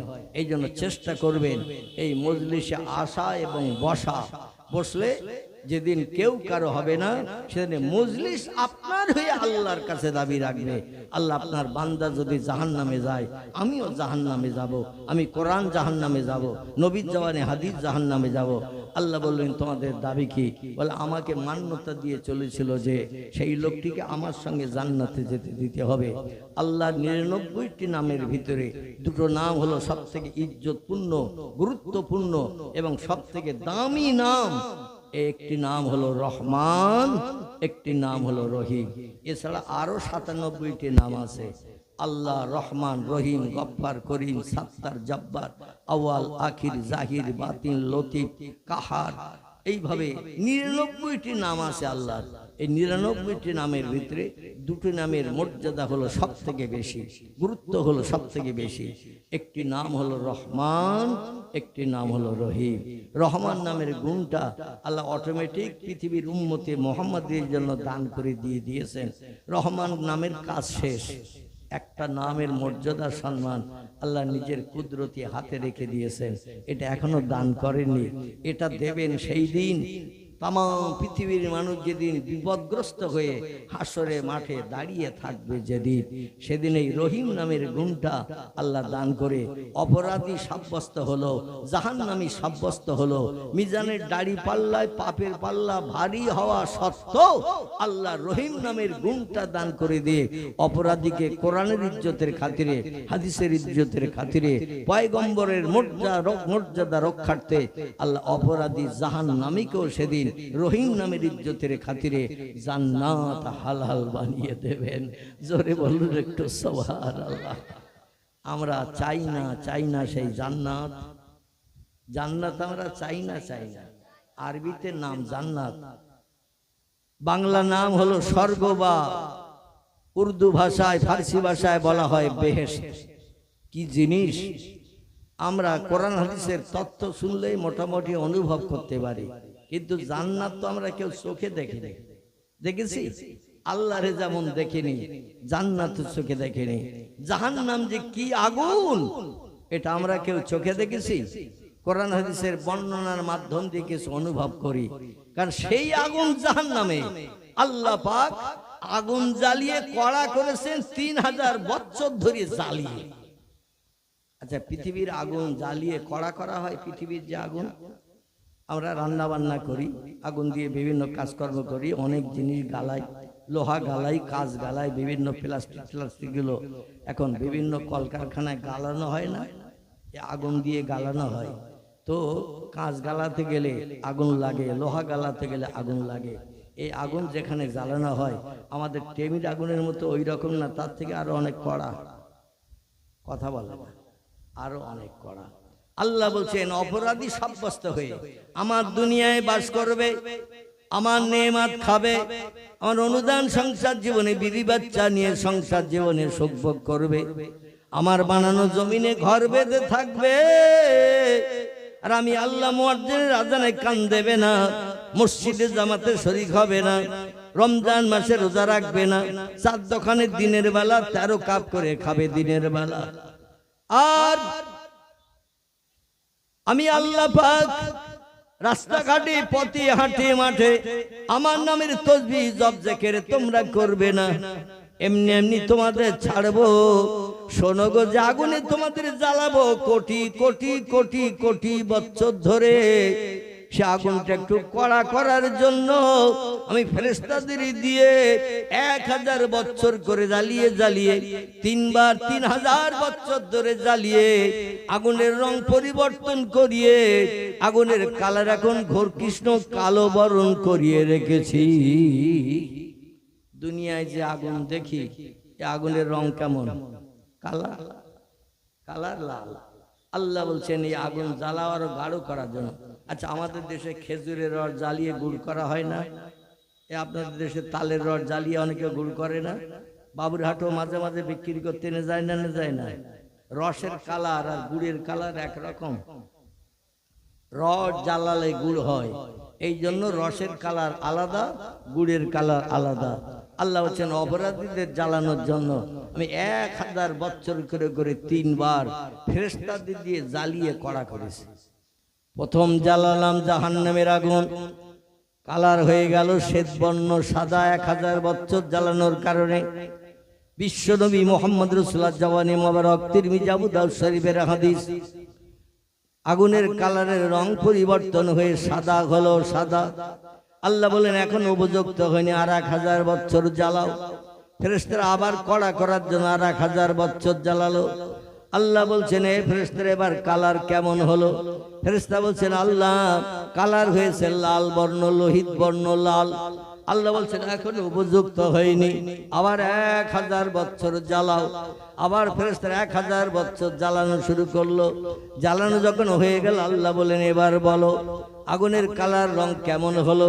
ফেরেশতা বলছেন ইয়া রব্বি 3000 বছর জ্বালানোর কারণে আগুনের কালার পরিবর্তন হতে হতে হতে এখন আসওয়াদুন ঘোর কৃষ্ণ কালো বর্ণ হয়ে গেছে।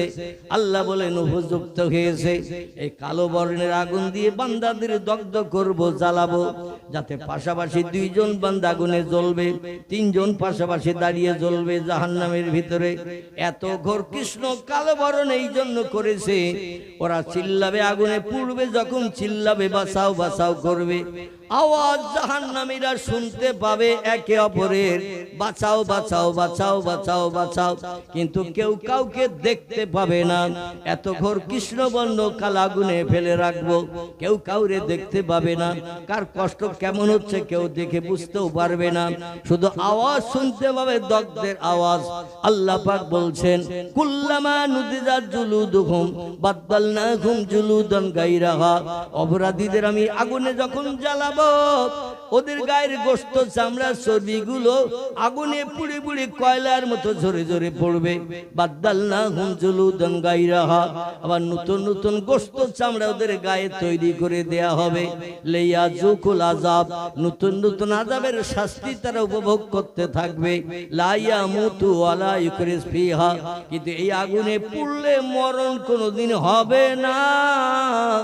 কোন বন্ধু এসে বাইরে বার করে তার মুখে একটু স্বস্তি ফুটাবে না। এক কথায় যুগ যুগ যুগ যুগ যুগ যুগ ধরে কোটি কোটি কোটি কোটি কোটি বছর ধরে আগুনে তারা জ্বলতে থাকবে। লা ইয়ামুতু ওয়ালা ইউকরিস ফিহা, মরণ কোনদিন জাহান্নামের আগুনে পুড়লে কারো হবে না, হবে না, হবে না।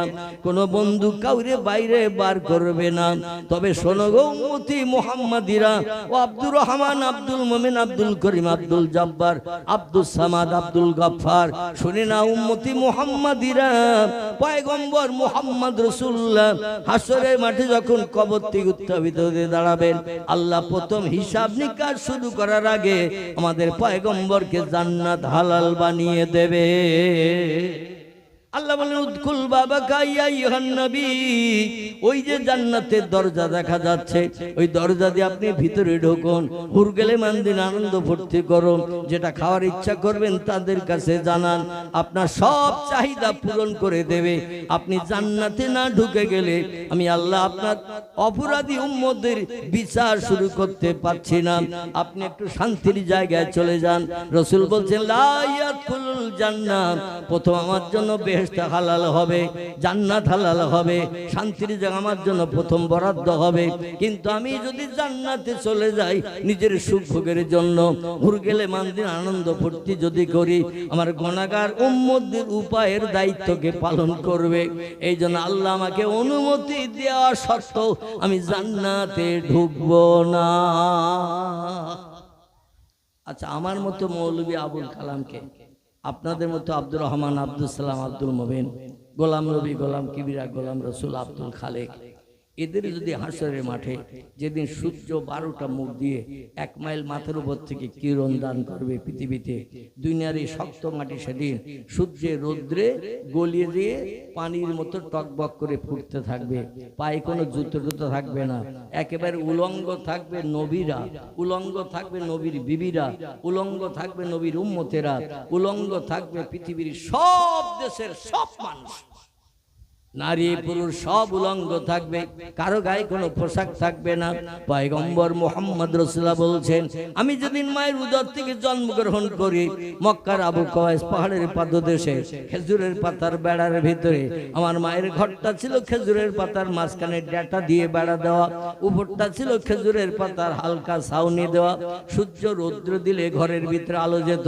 বর্ষার পানি এখান থেকে 14.5 বছর আগে যখন হতো, বাইরে যতটা ভিজে যেত আমার মায়ের ঘরের ভিতরটা ততটা ভিজে যেত। হালকা পাতলা খেজুরের পাতা সালে দেওয়া ছিল, জোরে বলুন একটু সুবহানাল্লাহ। সেই ঘরের মানুষ আমি মুহাম্মদ রাসূলুল্লাহ সাল্লাল্লাহু আলাইহি ওয়াসাল্লাম। ওই ঘরের ভিতরে যখন জন্মগ্রহণ করলাম, আমি জন্মগ্রহণ করি মুহাম্মদ রাসূলুল্লাহ দেখলাম আমার মায়ের ঘরে ধুলার উপর আমি ভুট হয়ে পড়ে রয়েছে। মায়ের ঘরে একটা খেজুরের পাতা চাটাই বিছানা পর্যন্ত ছিল না। যিনি আমাদের পয়গম্বর, যিনি আমাদের সর্দার, আমাদের নেতা, জন্মগ্রহণ করেছেন ধুলার উপরে। দুনিয়ায় যত বাচ্চা জন্মগ্রহণ করে ধাত্রীরা দেখবেন তারে চিৎ করে সইয়ে রাখে। ঠিক বললাম না ভুল বললাম? তথ্যের ভিতরে ভুল মিস্টেক ধরা পড়লে আমাকে অবগত করাবেন, আমার ভুল হলে আমি সংশোধন করে নেব। আর আপনাদের তথ্যের উত্তর দিতে যে ভুল হয়ে যায় যদি, আমি অদম সংশোধন করে দেব। তবে এতেকাবের নিয়ত ছেড়ে দিতে হবে। কিসের নিয়ত বললাম? এতেকাবের নিয়ত ছেড়ে দিতে হবে। মানে মসজিদে রমজানের শেষ দশকে যে এতেকাব হয়, ওই এতেকাবের নিয়ত করে থাকলে কিন্তু আসল তথ্যটা জানা সুযোগ হবে না, সম্ভব হবে না। একটু নিয়ত ছাড়েন, জজবা তৈরি করেন, আল্লাহর রহমত অবারিত ধারে বর্ষিত হবে এই মজলিসে। জোরে বলুন একটু আমিন। আর একটু জোরে।